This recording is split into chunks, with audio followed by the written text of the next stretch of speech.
अगर तुम अपने स्कूल के पहले दिन डीमन किंग बन जाओ तो फिर तुम क्या करोगे।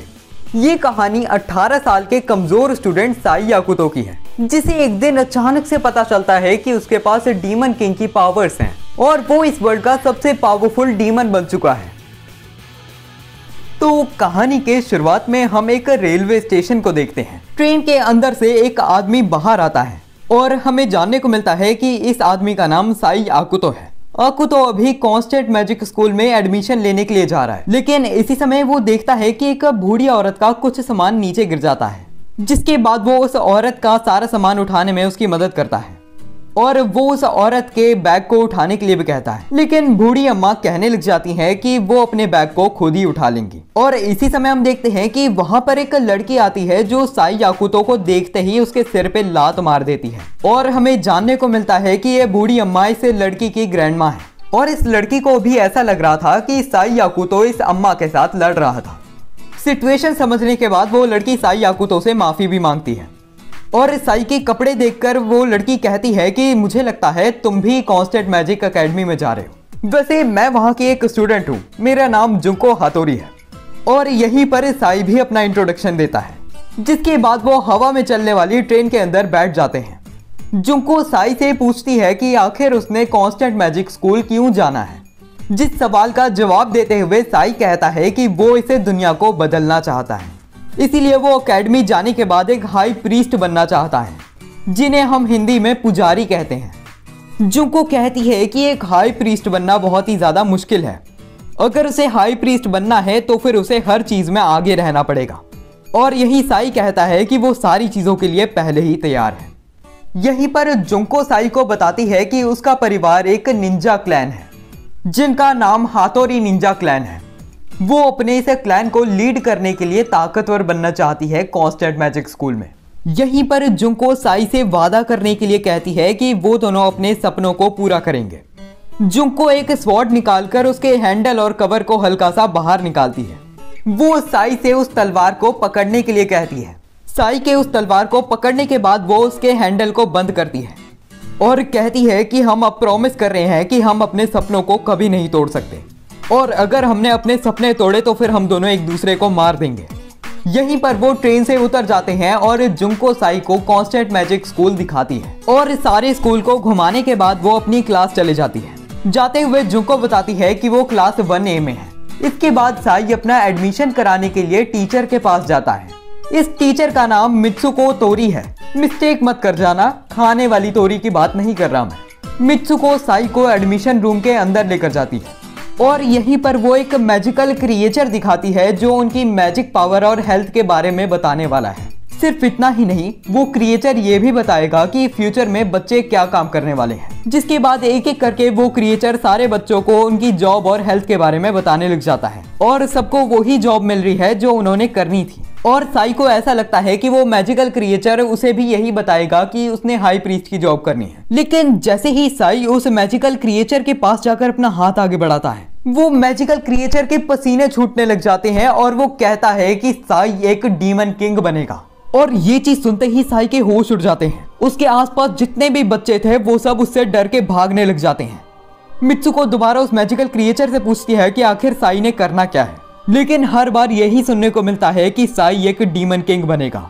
यहीं पर हमें जानने को मिलता है कि 100 साल पहले इस दुनिया में एक डीमन किंग था, जिसने इंसानों को खत्म करने के लिए डीमंस की आर्मी बनाकर उन पे हमला करा था। और बहुत सारी चीजें सोचते हुए साई का दिमाग चकराने लग जाता है।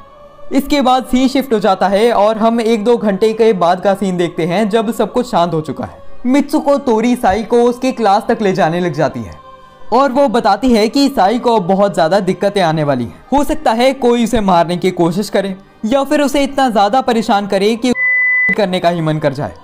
खैर जो भी है, अगर तुम मर गए तो फिर मुझे तुम्हारी बॉडी के ऊपर रिसर्च करने को मिलेगा, इसीलिए किसी भी हालत में मरना मत भूलना। ये सुनकर साई का मूड खराब हो जाता है और हम देखते हैं कि साई की क्लास 1A है, जिसमें जुंको हातोरी भी पढ़ती है। यहीं पर मित्सुको साई को बताती है कि वो उनकी क्लास इंचार्ज है और मित्सुको क्लास के अंदर जाने के बाद सबको एक स्पीच देती है। इसके दौरान जुंको साई को देखती है और साई उसे देखकर हंसता है, लेकिन ये लड़की अपना मुंह फेर लेती है और स्पीच खत्म होने के बाद मित्सुको बताती है कि साई उनकी क्लास में पढ़ने वाला है। जिसे सुनते ही क्लास के सारे बच्चे डर के मारे इधर उधर भागने लग जाते हैं और स्कूल के पहले दिन ये सब चीजें देखकर साई का दिमाग खराब होने लग जाता है। यहीं पर साई अपना इंट्रोडक्शन देते हुए कहता है, मेरा नाम साई आकुतो है और मुझे तुम्हारे साथ पढ़ने में अच्छा लगेगा। पहले दिन ही मेरे साथ बहुत ज्यादा अजीब चीजें हो चुकी हैं। आपकी गलतफहमी को ठीक करने के लिए मैं बताना चाहता हूँ कि मैं कोई डीमन किंग नहीं हूँ और मुझे पता है कि ये सारी गलती इस सिस्टम की है। इस सिस्टम के अकॉर्डिंग ये किस्मत है, लेकिन अपनी किस्मत हम खुद लिखते हैं और मुझे पता है कि ये सिस्टम बहुत ही ज्यादा खराब है, इसीलिए मैं इस सिस्टम को बदलना चाहता हूँ। सारे बच्चों को साई के अंदर डीमन किंग दिखने लग जाता है। उन्हें पहले तो ऐसा ही लग रहा था कि साई नॉर्मल है, लेकिन इस इंसान ने कहा कि ये सिस्टम को बदलना चाहता है, जिसका मतलब ये इंसानों को मारना चाहता है। साई ने अभी अपनी पूरी बातें करी ही नहीं थी कि मित्सुको उसे चुप करा देती है और वो उसे लास्ट सीट पर बैठने के लिए कहती है, जिसके बाद साई अपनी डेस्क पर बैठ जाता है और हम देखते हैं कि क्लास स्टार्ट हो जाती है और साई को अभी बहुत ज्यादा टेंशन हो रही है क्योंकि सारे लोग अभी उसको ही देख रहे हैं। यहीं पर क्लास टीचर कहती है, तो मुझे क्लास मॉनिटर को चुनने में अपना टाइम वेस्ट नहीं करना, इसलिए जो भी क्लास मॉनिटर बनना चाहता है खड़े हो जाओ। यहीं पर जुंको मॉनिटर बनने के लिए खड़ी होती है क्योंकि वो पिछले साल भी मॉनिटर ही थी। लेकिन उसी समय हम देखते हैं कि एक मीवा हिरोशी नाम का बंदा खड़ा हो जाता है और वो कहता है कि इस साल का क्लास मॉनिटर साई आकुतो बनना चाहिए, जिसे सुनते ही जुंको को गुस्सा आता है। यहीं पर साई खड़ा होता है और वो कहता है कि वो क्लास मॉनिटर बनने के लायक ही नहीं है, इसीलिए वो साफ सफाई क्लब के अंदर जाना चाहता है। लेकिन तभी मित्सुको साई से पूछती है क्या वो सीरियस है, क्योंकि क्लीनिंग क्लब को बहुत ज्यादा समय पहले ही बंद कर दिया था, लेकिन उसके बावजूद भी कुछ स्टूडेंट्स ने वो क्लब बना लिया है और उसके बच्चे मर्डर, ड्रग सप्लाई ऐसे काम करते हैं। और ये चीज सुनते ही साई सबसे माफी मांगने लग जाता है। यहीं पर जुंको उसके पास आती है और वो कहती है, साई आकुतो, तुमने मेरा भरोसा तोड़ दिया है। साई माफी मांगने लग जाता है, लेकिन जुंको कहती है कि माफी से कुछ नहीं होगा। वो अपने हाथों में 2 लकड़ी की तलवारें समन करती है और वो एक तलवार साई को पकड़ा के उससे लड़ने के लिए कहती है। यहीं पर मित्सुको तोरी बताती है कि इस स्कूल में लड़ना अलाउड है, क्योंकि ये स्कूल बहुत ज्यादा पहले से ही बच्चों को वॉर के लिए तैयार करता है। और यहीं पर जुंको अपनी मैजिक पावर बाहर निकालने लग जाती है।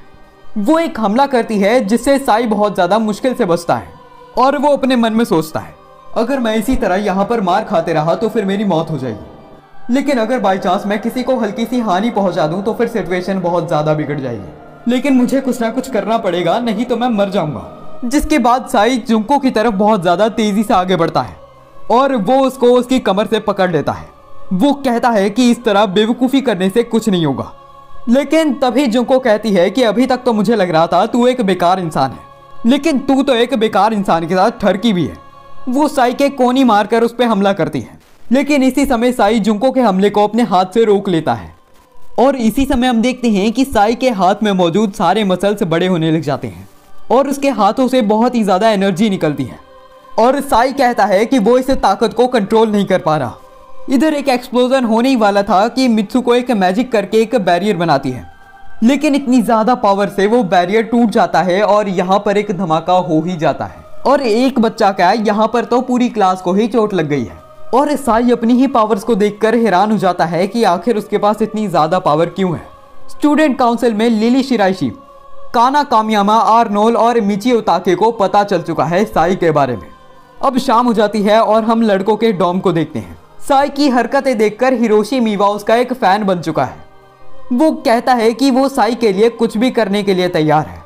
जिसके बाद साई हिरोशी से पूछता है कि आखिर लड़कियों का डॉम किधर है, जिसे सुनकर हिरोशी कहता है तो फिर आपने वैसी चीजें करनी है मास्टर।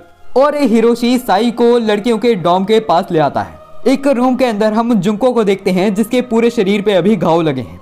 उसे साई से नफरत हो रही है, लेकिन अंदर ही अंदर उसे ऐसा लग रहा है कि उसे साई से प्यार हो गया है। यहीं पर साई जुंको के कमरे के बाहर आकर उसकी खिड़की पर अपना 3 बार हाथ मारता है और ये सुनते ही जुंको को गुस्सा आने लग जाता है। यहीं पर वो खिड़की खोलती है और साई को एक लात मारकर उसे नीचे गिरा देती है और वो कहती है, बेवकूफ इंसान, 3 बार किसी के घर के बाहर की खिड़की पर अपना हाथ खटखटाने से यहाँ पर लोग प्यार का इजहार करते हैं। यहीं पर जुंको साई के पीछे भागने लग जाती है और साई भागते हुए कहता है कि वो तो सिर्फ माफी मांगने के लिए आया था। और इस भाग दौड़ में साई की बुरी तरह फट चुकी है, क्योंकि जुंको साई के ऊपर हमले ही इस तरह के कर रही है और सारे रास्ते में लोटपोट होते हुए वो नीचे गिर जाता है। यहीं पर उसे अपने सामने एक लड़की दिखती है जो कहती है, लगता है मेरा प्रिंस मेरे लिए आ चुका है। और वो लड़की कहती है, जवान आदमी मैं तुम्हारी मदद कर सकती हूँ। यहीं पर साई अपनी मुंडी घुमाता है और उसे गुस्से में आग बबूली हुई जुंको हाथोरी दिखती है। साई उसे लाल बाल वाली लड़की से उसकी मदद करने के लिए कहता है। यहीं पर जुंको भी बहुत ज्यादा तेजी से आती है। लाल लड़की उसके सामने आती है और वो कहती है, तुम उस आदमी को नुकसान नहीं पहुंचा सकती क्योंकि वो एक काम का आदमी है। लेकिन जुंको उसको इग्नोर करके साई के ऊपर हमला करने लग जाती है। यहीं पर साई अनकॉन्शियसली ही एक मैजिक स्पेल को एक्टिवेट कर देता है और वहां पर ब्लास्ट कर देता है और इस हमले का इम्पैक्ट बहुत ही ज्यादा था।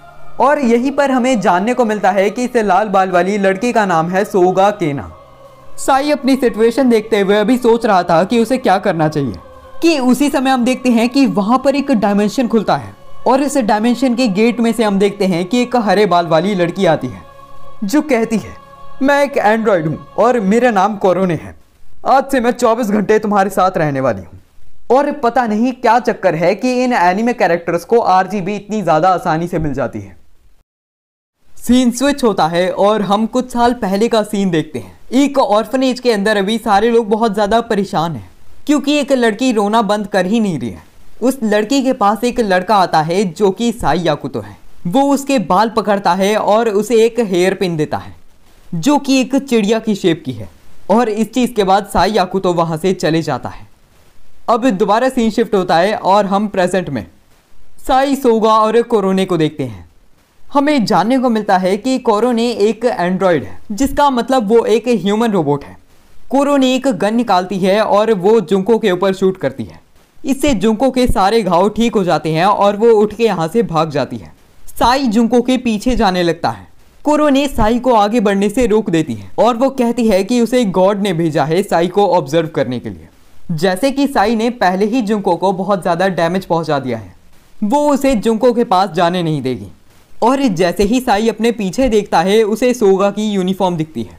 यही वो एक हेयर पिन को हवा में उड़ता हुआ देखता है और ये इसीलिए हो रहा है क्योंकि सोगा के पास मिस्टर इंडिया की पावर्स हैं। कोरोने साई से कहती है कि उसने इतनी ज़्यादा डिस्ट्रक्शन कर दी है कि उसे अब हेडमास्टर के पास जाना पड़ेगा। सीन शिफ्ट हो जाता है और हम हेडमास्टर के ऑफिस को देखते हैं। ऑफिस के अंदर जाते ही साई सबसे पहले हेडमास्टर से माफ़ी मांगता है और यही हेडमास्टर कहते हैं, तो तुम एक डीमन किंग बनने वाले हो। शायद मुझे ये सुनकर बुरा लगना चाहिए, लेकिन मुझे ये सोचकर खुशी हो रही है कि तुम फ्यूचर में एक बड़े आदमी बनने वाले हो। शायद एक सीरियल किलर या फिर डीमन किंग जो लोगों के ऊपर राज करता है। कम से कम लोग ये तो कहेंगे ना कि demon king constant magic school से ग्रेजुएट हुआ था। जिसके बाद वो सीरियस हो जाता है और कहता है, मुझे इस चीज़ की कोई परवाह नहीं है कि तुम फ्यूचर में क्या बनने वाले हो।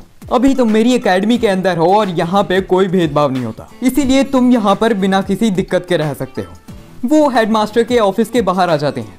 मित्सुको साई के साथ एक होटल में बैठती है और बात करते हुए साई से पूछती है कि आखिर उसे अपनी बॉडी के अंदर किस तरह के चेंजेस महसूस हो रहे हैं। साई बताता है कि जैसे ही उसने अपने हाथ को थोड़ा सा टेंस करा था, उसे अपने हाथ के अंदर बहुत ही ज़्यादा पावर और वेट महसूस हो रहा था।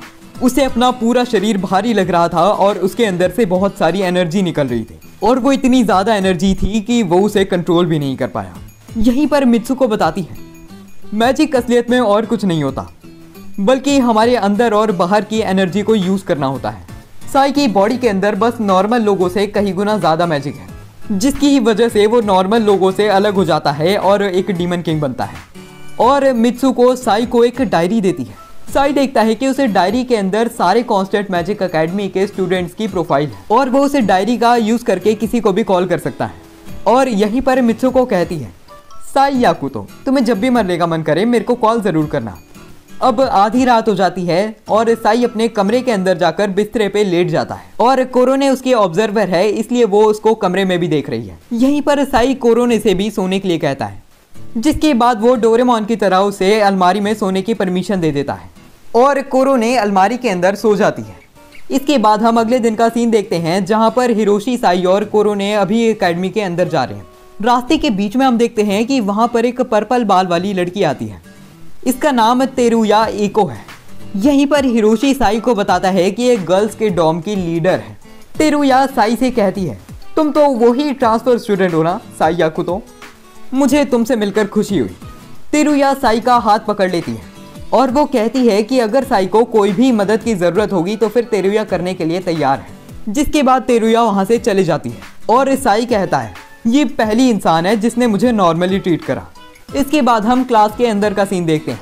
क्लास के अंदर सारे बच्चे बहुत ही ज़्यादा तंग हैं क्योंकि कोरोने क्लास के अंदर बैठी हुई है और कोरोने जैसे एंड्रॉइड्स भी बहुत ही ज़्यादा कम क्वांटिटी में बनाए गए हैं, तो उन्हें देखना काफ़ी ज़्यादा रेयर है। लेकिन साई इस सारी अटेंशन से परेशान हो चुका है। इसके बाद वो रेस्ट रूम के अंदर जाता है और अपनी डायरी बाहर निकालकर तेरुया को कॉल करता है और तेरुया भी साई की कॉल को उठा लेती है। जिसके बाद साई तेरुया से कहता है दरअसल मुझे जुंको के साथ दोबारा दोस्ती करनी थी। मैं जानता हूँ कि मैंने उसकी फीलिंग्स और बॉडी दोनों को ही बहुत ज़्यादा हर्ट कर दिया है, लेकिन अगर हो सके तो फिर मैं चाहता हूँ कि आप कोई ऐसी सिचुएशन बनाओ या फिर जुंको से बात करके हमें दोबारा दोस्त बना दो। जिसके बाद तेरुया साई से कहती है तुम्हें चिंता करने की कोई ज़रूरत नहीं है, मैं तुम दोनों की दोस्ती दोबारा करवा दूंगी, लेकिन उसके लिए तुम्हें कोरोने को बंद करना पड़ेगा। हम कैफेटेरिया का सीन देखते हैं जहाँ पर साई कोरोने और हिरोशी को बताता है कि आज वो स्ट्रेस कम करने के लिए पहाड़ों पर जाना चाहता है।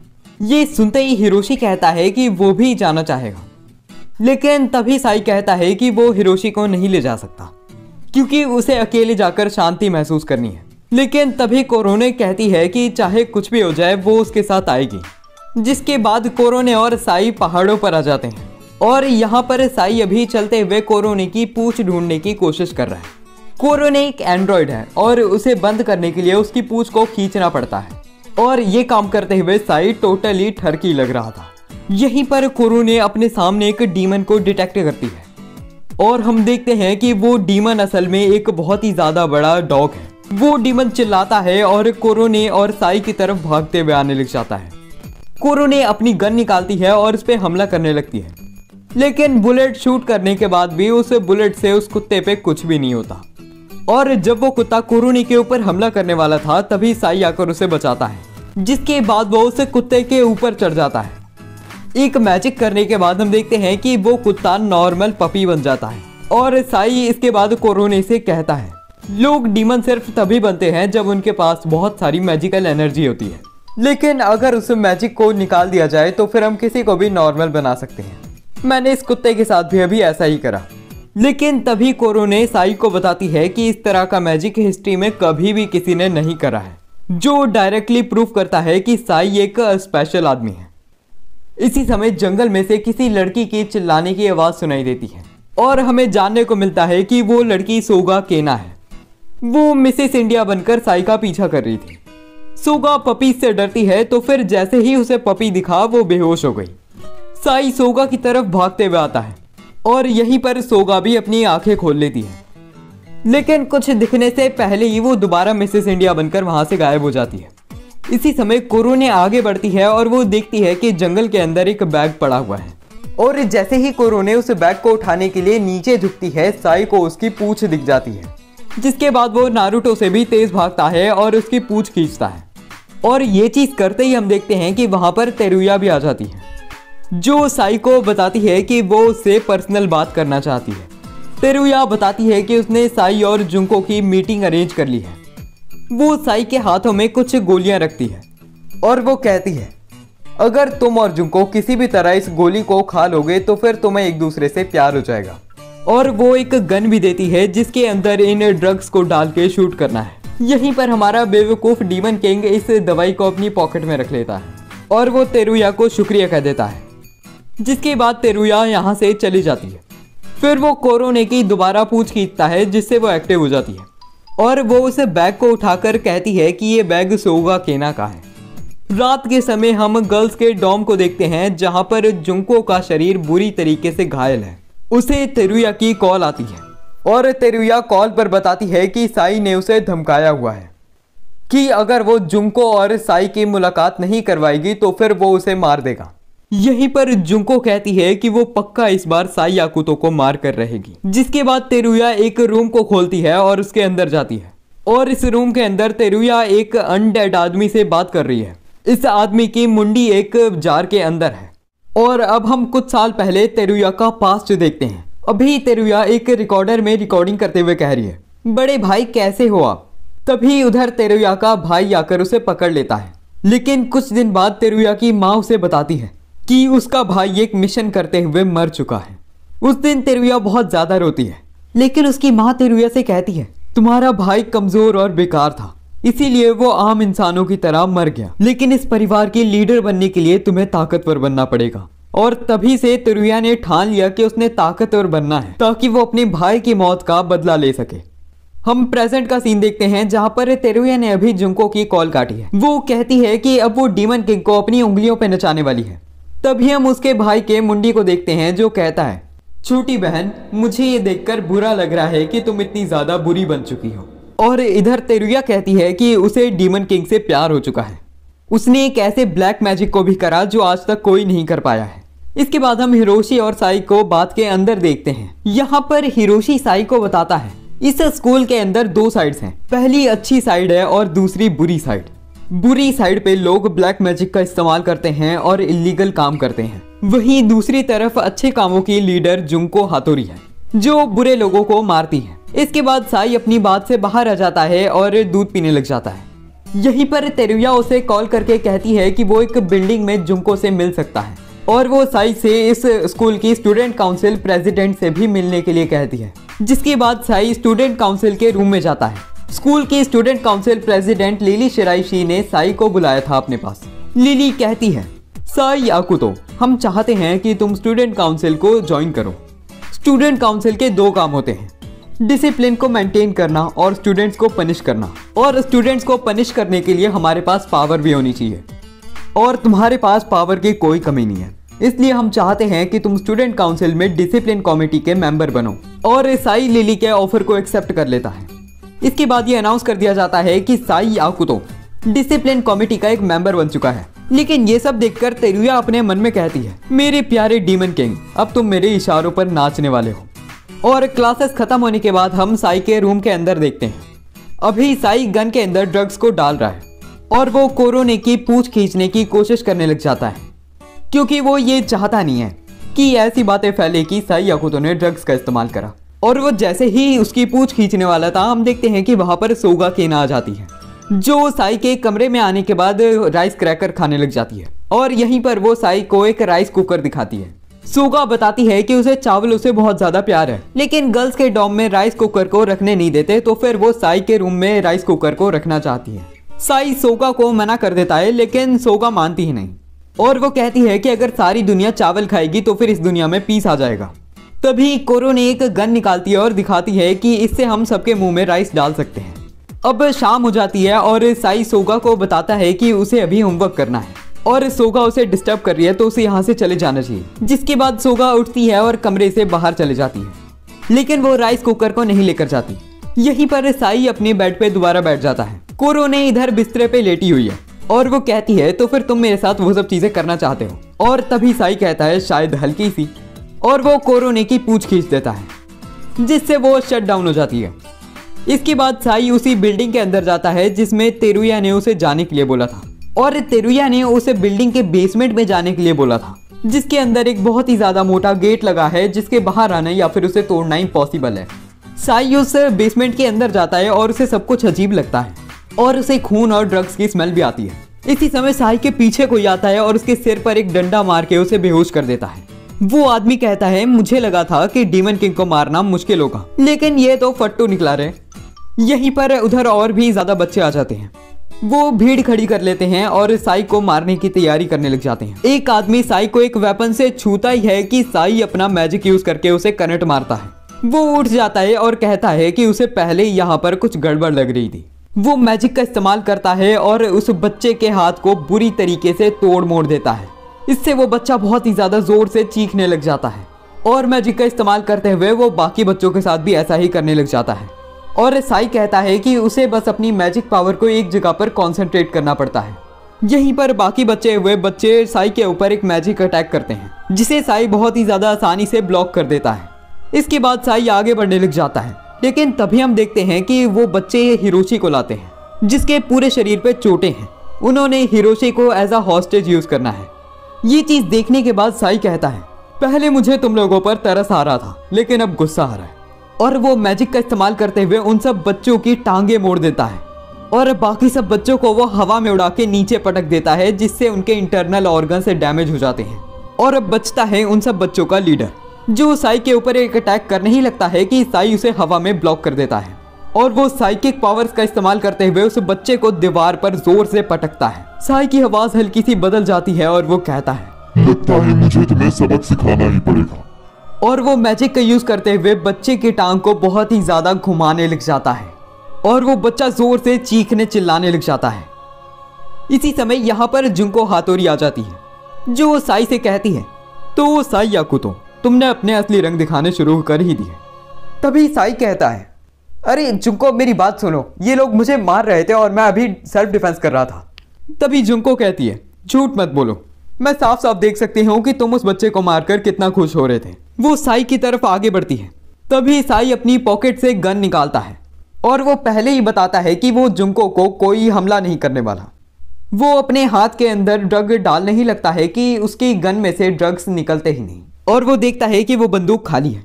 जुंको एक स्मोक बॉम्ब मारती है और वहां से भाग जाती है, जिसके बाद साई हिरोशी को रेस्क्यू करके यहाँ से चले जाता है। इन सब चीज़ों को देखते हुए तेरुया अभी बहुत ही ज़्यादा अजीब एक्सप्रेशन बना रही है। कमेंट में बताना कि ऐसा एक्सप्रेशन तुमने कब बनाया था। इसके बाद साई हिरोशी को अपने कमरे में लाता है और उस पर मरहम पट्टी करता है और साई कोरोने से माफ़ी भी मांगता है कि उसने कोरोने को शट डाउन कर दिया था, जिसके बाद वो थोड़ा सा हिल गया और उसने ये सब कर दिया।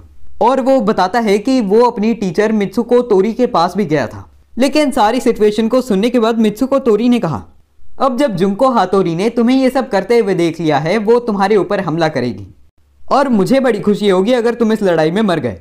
यहीं दूसरी तरफ हम जुंको को देखती है, जो अभी अपने हथियारों को तैयार कर रही है। वो कहती है, लगता है मुझे बुराई को खत्म करना ही पड़ेगा। अगले दिन जुंको हातोरी ये अनाउंसमेंट कर देती है कि इस स्कूल के अंदर एक वॉर होने वाली है, जिस वॉर में उन्होंने डीमन किंग को हराना है। अगर कोई बच्चा पार्टिसिपेट करना चाहता है तो फिर वो जुंको के पास आ जाए। शाम का समय हो जाता है और हम देखते हैं कि स्कूल के सारे ही बच्चे तैयार हो चुके हैं साई याकुतो को मारने के लिए। वो सारे ही बच्चे इकट्ठे साई के ऊपर हमला करने लग जाते हैं, लेकिन साई को उन सबके ही हमलों से कुछ भी नहीं होता और वो भागकर एक बिल्डिंग के टॉप पर जाने लग जाता है। लेकिन यहाँ पर भी सारे बच्चे उसका पीछा करने लग जाते हैं और इन सब चीजों के बीच में हम देखते हैं कि साई नीचे गिर जाता है और स्कूल के सारे ही बच्चों ने अब साई को घेर लिया है। जुंको साई से पहले ही हार मानने के लिए कहती है। तभी साई कहता है, वैसे जब मैंने कुछ गलत किया ही नहीं तो फिर मैं हार क्यों मानूं, या फिर ऐसा क्यों बोलूं कि मैंने कुछ गलत करा है। जो भी है, अगर मैं अभी कुछ भी कहूँगा तो फिर उसका कोई मतलब नहीं बनता, क्योंकि तुम सब लोग तो पहले ही मुझ पर भरोसा नहीं करते। जिसके बाद जुंको साई के ऊपर हमला करती है। इससे हम देखते हैं कि साई के सिर से खून बहने लग जाता है और वो जैसे ही अपना फाइनल ब्लो करने लगी थी, वहाँ पर सोगा केना आ जाती है, जो कहती है कि के चान बिल्कुल सही है, उसने कुछ बुरा नहीं करा तो फिर उसे मारने की भी ज़रूरत नहीं, और वैसे भी को चान तुम्हें कुछ छुपाने की ज़रूरत नहीं है, मुझे पता है कि तुम के चान से प्यार करती हो। और ये सुनते ही जुंको शर्मा जाती है और यहीं पर स्कूल के सारे बच्चों को ऐसा लगता है कि जुंको एक मास्टरमाइंड है, जिसने स्कूल के सारे बच्चे इकट्ठे करे उन्हें मारने के लिए। और यहीं पर जुंको साई को कहती है कि वो सबको बताए कि जुंको उसकी दुश्मन है। तभी साई कहता है, मैं तो पहले ही बता चुका हूँ, मैं कुछ कहूँ या फिर ना कहूँ उससे कोई फ़र्क नहीं पड़ता। वैसे अगर तुम चाहो तो फिर हम दोनों इन सब से लड़ सकते हैं। और यहीं पर सारे बच्चे जुंको पर हमला करने के लिए कहते हैं और यहीं पर जुंको ऑफिशियली साई की तरफ आ जाती है उसके लिए लड़ने के लिए। और साई कहता है, चलो पार्टी को शुरू करते हैं। लेकिन जैसे ही वो दोनों आगे बढ़ते हैं, सोगा कहती है स्टार्ट, जिसके बाद कोरो ने गन से एक बीम शूट करती है। साई एक बैरियर क्रिएट करता है और वो बीम ऊपर चले जाती है उसके बैरियर से डिफ्लेक्ट होकर। और हमें जानने को मिलता है कि कोरोने ने चावल की बारिश करी थी, लेकिन इन चावलों के अंदर वही ड्रग्स है जो साई इस्तेमाल करने वाला था, जिसकी वजह से सारे लोगों को नशे चढ़ जाते हैं और वो चावल खाने लग जाते हैं। और सोगा की बात सही साबित होती है, अगर सारे लोग चावल खाएंगे तो फिर पीस आ जाएगा। और बाद में रात के समय सोगा साई को बताती है उसने साई की गन में से ड्रग्स को निकाल लिया था। अगर साई उसे खा लेता तो फिर उसे तेरुया से प्यार हो जाता और वो उसका नौकर बन जाता। और यहीं पर साई सोचने लग जाता है कि आखिर तेरुया लोगों को अपना नौकर क्यों बनाना चाहती है। तभी कोरो ने बताती है कि ये मेडिसिन ब्लैक मैजिक का इस्तेमाल करके ही बनाई जा सकती है, लेकिन इन सब चीज़ों से भी साई को कुछ नहीं पता चलता। इसके बाद हम थोड़े समय पहले तेरुया के भाई का सीन देखते हैं। तेरुया का भाई अभी कुछ रिकॉर्ड करता है और कहीं पर भागते हुए जाने लग जाता है और एक अजीब सी खंडर सी जगह पर आकर वो किसी को बताता है कि उसे कुछ भी याद नहीं है और जिस आदमी से वो ये सब कह रहा था वो आदमी कहता है तो फिर तुम्हारा काम यहीं पर खत्म होता है। जिसके बाद हम दोबारा कांस्टेंट मैजिक एकेडमी का सीन देखते हैं, जहां पर तेरुया अभी साई को देख रही है। फिलहाल उनकी फिजिकल क्लास चल रही है जिसमें उन्होंने एक मैजिक बॉल से कैच खेलना है। साई अपने लिए एक पार्टनर ढूंढ रहा था। यहीं पर साई के पास जुंको आकर कहती है कि वो उसके साथ खेल सकती है। साई को ये सुनकर बहुत ज्यादा अच्छा लगता है और वो जुंको का हाथ पकड़ लेता है और उसे शुक्रिया करने के बाद हम देखते हैं कि जुंको और साई दोनों खेलने लग जाते हैं। साई बॉल मारने से पहले कहता है कि वो इस बार कोई भी गड़बड़ नहीं करेगा और वो धीरे से बॉल को फेंक देता है, लेकिन वो धीरे से बहुत कम स्ट्रेंथ से फेंकी हुई बॉल बहुत ज्यादा जोर से फट जाती है और दोबारा से वहां पर एक बहुत ही ज्यादा बड़ा गड्ढा हो जाता है। और इसके बाद साई सोचने लग जाता है कि आखिर उसे क्या करना चाहिए। तभी मित्सुको तोरी साई से मेडिटेशन करने के लिए कहती है और वो बताती है कि इस स्कूल में एक ऐसा कन्फाइंड रूम है जहां पर हम बैठकर मेडिटेशन कर सकते हैं, लेकिन उस रूम में बैठकर काफी सारे लोग मर चुके हैं क्योंकि वो बोरियत से अपना सिर दीवार पर मारने लग जाते हैं, जिससे उनका ब्रेन डैमेज हो जाता है। और वो साई से भी यही करने के लिए कहती है। जो भी है, साई उस कन्फाइंड रूम में जाने के लिए तैयारी करता है और ये चीज की खबर तेरुया को भी पता चल जाती है। जिसके बाद साई और कोरोने उस कन्फाइंड रूम की तरफ जाने लग जाते हैं और इनके पीछे पीछे हम देखते हैं कि यहाँ पर मिसेस इंडिया भी आ जाती है। और कन्फाइंड रूम तक पहुँचने के बाद साई गेट खोलता है और उसके अंदर जाता है। इस रूम के अंदर साई ने 12 घंटे बिताने हैं एक मंत्र को पढ़ते हुए। इससे साई के मन को शांति मिलेगी और वो अपनी पावर को और अच्छे से कंट्रोल कर पाएगा।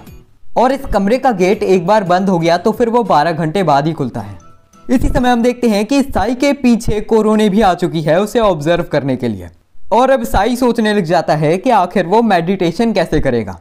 इसी समय कोरोने साई को बताती है कि साई के साइड में कोई खड़ा है और हमें जानने को मिलता है कि ये तो हमारी मिस इंडिया है जो इधर साई के लिए टिफिन लाई थी। और अपने पास में 2 लड़कियां होने की वजह से साई का ध्यान सारा भंग हो जाता है। यही दूसरी तरफ हम इस कन्फाइंड रूम के बाहर तेरुया को देखते हैं। वो भी गन शूट करके साई के ऊपर एक मेडिसिन फेंकने वाली है जिससे साई उसका स्लेव बन जाएगा। वो वेट कर रही है कि 12 घंटे के बाद साई कब बाहर आएगा। और तेरुया को अभी ऐसा भी लग रहा है कि साई मेंटली अनस्टेबल हो जाएगा और मदद मांगने लग जाएगा और तब वो उसके ऊपर गोली शूट करेगी। लेकिन जैसी सिचुएशन है, साई का मेंटली अनस्टेबल होना तो इम्पॉसिबल है, बल्कि कुछ और जरूर हो सकता है। इसी समय वो दीवार पर अपनी पीठ लगाकर बैठता है, लेकिन तभी वो देखता है कि दीवार टूटने लग जाती है और उसके अंदर से एक पेपर बाहर आता है। ये पेपर खोलने के बाद साई देखता है कि इसके अंदर एक ट्रेजर मैप है, लेकिन साई को ऐसा लगता है कि एक मजाक है और वो मेडिटेशन करने के लिए बैठ जाता है। और वो ध्यान लगाता ही कि उससे पहले सोगा गेट ठकठकाने लग जाती है क्योंकि उसने वॉशरूम करने जाना है। लेकिन ये सारी आवाजें सुनकर तेरुया को ऐसा लग रहा है कि साई मेंटली अनस्टेबल होकर मदद मांग रहा है और वो कहती है शायद उसे ड्रग से शूट करने की भी जरूरत नहीं है। जिसके बाद वो इमरजेंसी बटन दबाकर गेट खोलती है और वो अपनी बाहें फैलाकर कहती है, मैं तुम्हें बचाने के लिए आ चुकी हूँ साई याकुतो। लेकिन उसी समय साई की जगह उस कमरे में से बाहर आती है सोगा, जो तेरुया को नीचे गिराकर भाग जाती है। और इन सारी चीजों को देखकर तेरुया को बहुत ज्यादा अजीब लगता है। जिसके बाद साई उसे सारी चीजें समझाता है और साई के हाथों से ट्रेजर मैप भी नीचे गिर चुका था, जिसे तेरुया उठाती है और अपने पास रखकर वहां से चले जाती है। इसके बाद तेरुया अपने भाई के पास जाती है और उससे पूछती है कि आखिर इस ट्रेजर मैप का चक्कर क्या है। लेकिन जार में बंद तेरुया का भाई कहता है कि उसे कुछ नहीं पता। ऐसा तेरुया इसलिए कह रही है क्योंकि इस ट्रेजर मैप के ऊपर राइटिंग उसके भाई की है। और यार, मैं एक चीज के लिए माफी मांगता हूँ, मैंने गलती से इस पूरी वीडियो में इस लड़की को तेरुया बोल दिया, लेकिन इसका नाम फुजिको एतो था। तेरुया तो आगे आने वाली एक कैरेक्टर का नाम था और उस चीज के लिए मैं माफी मांगता हूँ। और अब मैं इस लड़की का नाम सही बोलूंगा। स्टोरी को कंटिन्यू करते हैं। आगे हम अगले दिन का सीन देखते हैं और फुजिको अभी सोच रही है कि आखिर उसे ट्रेजर मैप के अंदर था क्या। इसी समय फुजिको के पास एक लड़की आती है जिसका नाम है तेरुया एको, जो बताती है कि वो यहाँ पर डीमन किंग का दिल जीतने के लिए आई है। और फुजिको कहती है उस लड़के को हाथ भी लगाए तो देख लेना मैं क्या करूंगी। जिसके बाद तेरुया यहाँ से चली जाती है। इसी समय फुजिको देखती है कि थिएटर रूम के बाहर बच्चों की भीड़ लगी हुई है और जैसे ही फुजिको अंदर देखती है उसके होश उड़ जाते हैं, क्योंकि थिएटर रूम के अंदर अभी मैप शो किया जा रहा है जो फुजिको ने कल उठाया था। और जैसे ही वो अपने कमरे के अंदर जाती है उसे अपना मैप नहीं मिलता और हम देखते हैं कि पूरे स्कूल के अंदर ही मैप लगा दिया गया है, जिसे देखकर साई को भी बहुत ज्यादा अजीब लगता है। लेकिन उसी समय फुजिको वहां पर आकर साई से कहती है, इन सारी चीजों का क्या मतलब है राक्षस की औलाद। और पूरे स्कूल को घूमने के बाद कोरोने साई और फुजिको को दिखाती है कि असलियत में सोगा केना इन सारे मैप को लगा रही है, जिसे देखकर फुजिको को बहुत ज़्यादा गुस्सा आता है। और यहीं पर हम देखते हैं कि स्कूल के अंदर कुछ घायल लोग आते हैं। ये वो स्टूडेंट्स हैं जो उस मैप पे लिखी हुई लोकेशन पर गए थे, और वो बच्चे बताते हैं कि उस मैप की लोकेशन पर बहुत ही ज़्यादा डीमंस हैं। स्टूडेंट काउंसिल प्रेसिडेंट भी अभी साई से कह रही है कि वो इन सारी चीज़ों को सॉल्व करे। अगर साई सारे बच्चों से बोल देगा कि वो बच्चों को पनिश करेगा जो भी उस लोकेशन पर जाने की कोशिश करेगा, तो फिर और बच्चे उस लोकेशन पर नहीं जाएंगे। इसके बाद स्कूल में एक इमरजेंसी मीटिंग ऑर्गेनाइज करी जाती है। सारे बच्चों को साई बताता है कि अगर कोई भी उसे ट्रेजर मैप की लोकेशन पर जाने की कोशिश करेगा तो फिर साई उन्हें पनिश करेगा। लेकिन सारे बच्चों को ऐसा लगने लग जाता है कि वो मैप से साई नहीं लगाए हैं, और सारे बच्चे साई से उस लोकेशन पर जाने के लिए कहने लग जाते हैं। और साई अभी कुछ बताने ही लगता कि वो सारे बच्चे साई के ऊपर कूड़ा फेंकते हैं। उन्हें ऐसा लग रहा है कि साई ने ही उस ट्रेजर मैप की लोकेशन पर डीमन छोड़े हैं। यहीं पर तेरुया एको भी जोर से भागते हुए आती है और साई के ऊपर चढ़ जाती है, और वो साई से उसे ट्रेजर मैप की लोकेशन पर जाने के लिए कहती है। और अब सारे ही बच्चे इस चीज़ के लिए चीखने चिल्लाने लग जाते हैं, तो फिर साई इस ऑफर को एक्सेप्ट कर लेता है और इस जर्नी पर जाने के लिए फुजिको दोबारा साई को एक गोली देती है खाने के लिए। हाँ, वो बात अलग है कि साई को फुजिको की गोलियों पर अब भरोसा नहीं है। जिसके बाद साई, हिरोशी और कोरोने तैयार हो जाते हैं उस लोकेशन पर जाने के लिए। इसी समय दोबारा साई के सिर के ऊपर चढ़ जाती है तेरुया, और वो साई से उसे भी ले जाने के लिए कहने लग जाती है। जिसके बाद ये चारों लोग ट्रेजर मैप की लोकेशन पर जाने लगते हैं, और उन्हें अपने सामने एक खंडर दिखता है जो देखने से ही बहुत ही ज्यादा बड़ा लग रहा है। इसके बाद वो सारे लोग उस खंडर के अंदर जाते हैं, और वो कोई नॉर्मल खंडर नहीं है, उसके अंदर एक डंजन भी है। और वो जब उस डंजन के अंदर आगे बढ़ते हैं उन्हें बहुत सारी कब्रें दिखती हैं। ये कब्रें उन लोगों की है जो यहाँ पर आकर मरे हैं। इसी समय साई अपनी गन बाहर निकाल लेता है और वो सारे लोगों से उसके पीछे कवर लेने के लिए कहता है। यहाँ पर एक अजीब सा तूफान आ रखा है। सीन शिफ्ट होता है और हम अकेडमी के गर्ल्स के डॉर्म को देखते हैं। यहाँ पर जुंको अभी रूम्स को चेक कर रही है। उसे इधर सोगा केना का रूम मिलता है, जिसे जुंको उठाती है और उससे पूछती है कि साई कहाँ पर है। जिसके बाद सोगा बताती है कि साई उस अजीब से ट्रेजर मैप वाली लोकेशन पर गया है। जिसके बाद जुंको भी वहाँ पर जाने के लिए रवाना हो जाती है। सीन शिफ्ट होता है और हम देखते हैं कि तेरुया उस बवंडर से लड़ने के लिए तैयार हो चुकी है। वो पहले अटैक में उस बवंडर को काट देती है, लेकिन वो दोबारा जुड़ जाता है और वो बवंडर तेरुया पे हमला करके उसके कुछ कपड़े फाड़कर उसे फेंक देता है। तेरुया साई के पैरों में पड़ जाती है और उससे बदला लेने के लिए कहती है। और हाँ, ये प्योर एक्टिंग है, लेकिन साई को ये सब सच लगता है और वो उस बवंडर के ऊपर एक गोली शूट करता है। और हम देखते हैं कि उस बवंडर के अंदर से बहुत सारे चमगादड़ बाहर निकलते हैं। और यही तेरुया भी बताती है कि वो तो बस एक्टिंग कर रही थी, उसने साई की पावर को अपनी आंखों से देखना था। यहीं पर साई नीचे गिर जाता है और वो एक अलग रंग की कबर के ऊपर यामाता बोइचिरो नाम के एक आदमी का नाम देखता है। और वो देखता है कि उस कबर के नीचे एक छेद है और उस छेद के अंदर एक रिकॉर्डर है, और उस रिकॉर्डर में फुजिको के भाई ने रिकॉर्डिंग करी है। यहीं पर हमें जानने को मिलता है कि फुजिको साई के ऊपर नजर रख रही थी एक कैमरा से। और ये रिकॉर्डर देखकर फुजिको सबसे पहले अपने अनडेड भाई से पूछती है कि आखिर ये वहाँ पर क्यों पड़ा है।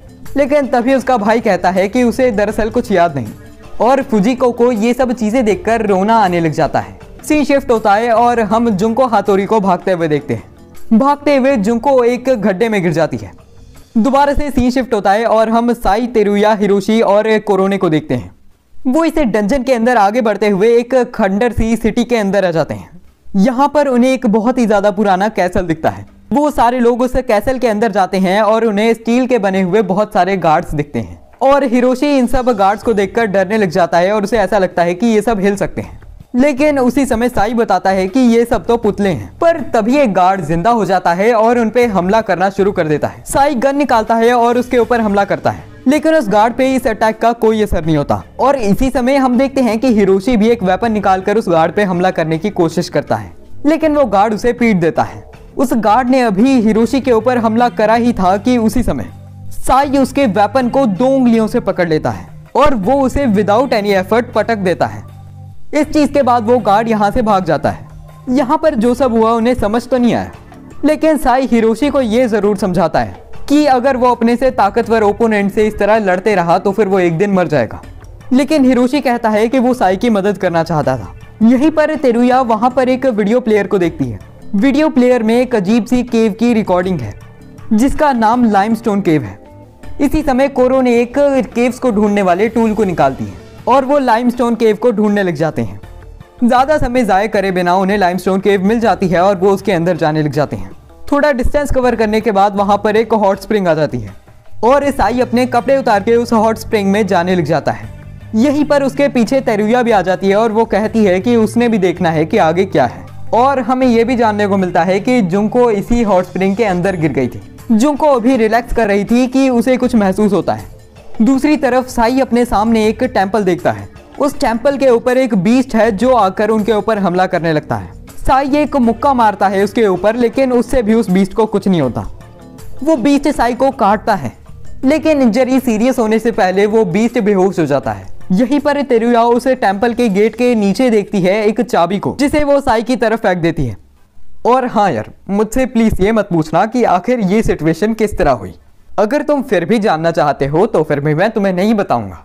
खुद ही सोचते रहो कि आखिर इस आदमी के पास ये दोनों बंदियां इस हालत में कैसे आईं। और यहीं पर साई देखता है कि ये सब चीजें फुजिको और सोगा ने करी थी। उसने एक ड्रग का यूज करा था उस बीस्ट को सुलाने के लिए, जिसके बाद वो उन सारी चीजों को फुजिको को दिखाते हैं जो उन्होंने अभी ऑब्टेन करी। और फुजिको बताती है कि ये सारी चीजें उसके भाई की ही हैं। जिन सारी चीजों को बाकी सब लोग नहीं समझ पाए थे उन्हें फुजिको समझती है और एक जगह पर जाके खड़ी हो जाती है। वहां पर वो उस चाबी को घुमाती है, फिर वो यहाँ से गायब हो जाती है और उसके नीचे एक पोर्टल खुल जाता है। शायद इस चीज को मैजिक सर्कल कहना ज्यादा सही होगा। फुजिको के जाने के बाद बाकी सब लोग भी उस मैजिक सर्कल पे खड़े होते हैं और एक जगह पर पहुंच जाते हैं। और जैसे ही वो लोग आगे बढ़ते हैं उनके सामने लिली शिराइशी आ जाती है, जो कहती है कि गेम क्लियर करने के लिए आपको कॉन्ग्रेचुलेशंस। ये चीज सुनकर सारे लोग हक्के बक्के रह जाते हैं। जिसके बाद लिली बताती है कि उसने एक गेम बनाई थी। उस ट्रेजर मैप में बस इस गेम की ही लोकेशन थी और वो दिखाती है कि इस गेम में हर कोई स्टूडेंट काउंसिल का ही था। और यहीं पर वो साई से कहती है कि अब जब तुमने गेम पास कर ली है तो फिर मैं तुम्हें किस देने वाली हूँ। लेकिन इसी समय फुजिको आगे भागने लग जाती है। लिली स्टूडेंट काउंसिल के मेंबर्स को फुजिको को रोकने के लिए कहती है, लेकिन इसमें देरी हो जाती है और फुजिको कैसल के अंदर चले जाती है। साई उसके पीछे जाने ही लगता है कि लिली उसे रोक देती है और वो साई को बताती है कि अगर साई उस कैसल के अंदर जाता है तो फिर वो पूरी तरह एक डीमन किंग कहलाने लगेगा। इसके बाद हम फुजिको को और आगे बढ़ते हुए देखते हैं। वो किसी ईंटों से बनी चीज के ऊपर चाबी लगाती है और यहीं पर हम ये भी देखते हैं कि साई अब उसके पीछे आ चुका है, लेकिन उसमें देरी हो जाती है और फुजिको के सामने बनी हुई दीवार टूट जाती है। उसके नीचे से हम देखते हैं कि एक बहुत ही ज्यादा बड़ा पत्थर निकलता है। उस पत्थर में क्रैक्स आने लग जाते हैं और हम देखते हैं कि उसके अंदर से एक ड्रैगन बाहर निकलता है। वो ड्रैगन फुजिको से कहता है, मेरा नाम पीटर हाउसन है। 100 सालों के बाद पहली बार किसी इंसान ने मुझे आजाद करा है। अगर तुम मुझे हरा सकती हो तो फिर तुम मेरी मास्टर बन सकती हो। जिसके बाद पीटर हाउसन फुजिको के ऊपर हमला करने लगता है। साई बचाने के लिए आगे बढ़ता है, लेकिन उसी समय हम देखते हैं कि वहां पर लिली शिराइशी उसे दोबारा रोकने के लिए आ जाती है। इसी समय ये सारी चीजें देखते हुए सोगा केना जोर से चीखने चिल्लाने लग जाती है और रोने लग जाती है। और बाकी मुझे याद नहीं कि इस औरत ने क्या कहा था, लेकिन उसने जो भी कहा था उससे पीटर हाउसन के अंदर एक कंप्यूटर चलने लग जाता है और वहां से फुजिको के मन में एक वीडियो चलती है जिसमें वो एक अजीब से आदमी को देखती है। उसका भाई उस आदमी से कह रहा है कि मैं सब कुछ भूल चुका हूँ। अगर उससे पहले का सीन देखें तो फिर उसने कुछ रिकॉर्ड करा था, एक वीडियो प्लेयर को एक ड्रॉर में रखा था और चाबी को भी छुपाया था। इसके बाद फुजिको का भाई कहता है, मैंने वो सब कर दिया है जो तुमने मुझे करने के लिए कहा था, लेकिन मुझे कुछ याद नहीं आ रहा। जिसके बाद एक सफेद कपड़ों वाले आदमी ने फुजिको के भाई को मार दिया और ये वीडियो अपने दिमाग में देखने के बाद फुजिको रोने लग जाती है।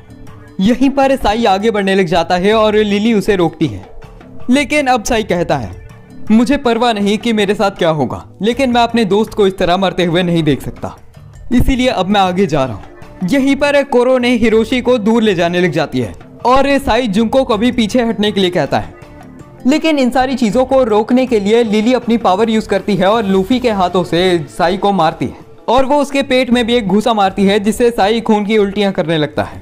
पर इसी समय वो अपनी पावर्स का यूज करता है और उसके ऊपर हमला करता है, जिसे एक अटैक से ही लिली ढेर हो जाती है। इसके बाद साई आगे बढ़ने लग जाता है और साई फुजिको के सामने जाकर पीटर हाउसन के ऊपर हमला करने लग जाता है। यहीं पर पीटर हाउसन कहता है, लगता है इतने सालों बाद मुझे अब कोई ताकतवर आदमी मिल ही गया। जिसके बाद साई अपनी पावर्स को अनलीश करता है और हवा में कूदता है और वो बहुत ही ज्यादा हाई स्पीड से पीटर हाउसन के सिर के ऊपर एक पंच मारता है, जिससे पीटर हाउसन और साई दोनों ही ढेर हो जाते हैं।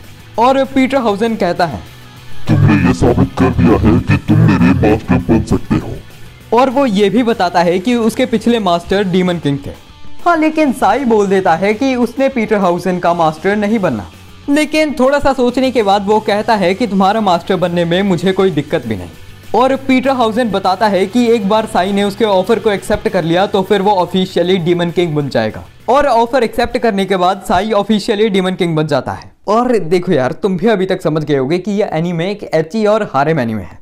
लेकिन यार ये इंपॉर्टेंट नहीं होता कि तुम बस लड़कियां चेपते ही जाओ मेन कैरेक्टर के ऊपर। और यार मैंने फूड वॉर्स जैसा एक बहुत ही ज़्यादा अच्छा एची एनीमे भी देखा है जिसमें फैन सर्विस बहुत ही ज़्यादा कंट्रोल्ड और लिमिटेड है। लेकिन इस शो में हर जगह बस लड़कियां दिखाने की इन्हें चुल मची हुई है। जो भी है, कहानी को कंटिन्यू करते हैं। सीन स्विच होता है और हम कुछ समय बाद का सीन देखते हैं जहां पर कोरोने को गवर्नमेंट ऑफिसर्स बता रहे हैं कि कोरोने को अपने प्यार के जाल में साई को फंसाना है ताकि वो साई के माइंड को कंट्रोल कर सके। लेकिन अगर ऐसा नहीं होता तो फिर कोरोने को डिस्ट्रॉय कर दिया जाएगा। इसके बाद हम बीच का सीन देखते हैं। आज बीच पे साई और उसके दोस्त आए हैं, जिसके बाद साई बताता है कि उसके टीचर ने उसे बीच जाने के लिए मना करा था। लेकिन साई ने जब ये चीज़ कोरोने को बताई तब उसने कहा कि वो साई को बीच पे भेजने के लिए सारी अरेंजमेंट खुद कर देगी।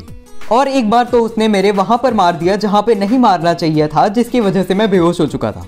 और प्रेजेंट में भी हम देखते हैं कि वो एक अजीब हरकत ही कर रही है। और बीच पे मजे करने के बाद सारे लोग आइलैंड को घूमने लग जाते हैं। फिलहाल ये सारे लोग एक स्कूल ट्रिप पे आइलैंड के ऊपर आए हैं जहाँ पर बीच भी है। और पता नहीं क्यों लेकिन साई को एक अजीब ऑरा महसूस हो रहा है इस आइलैंड से।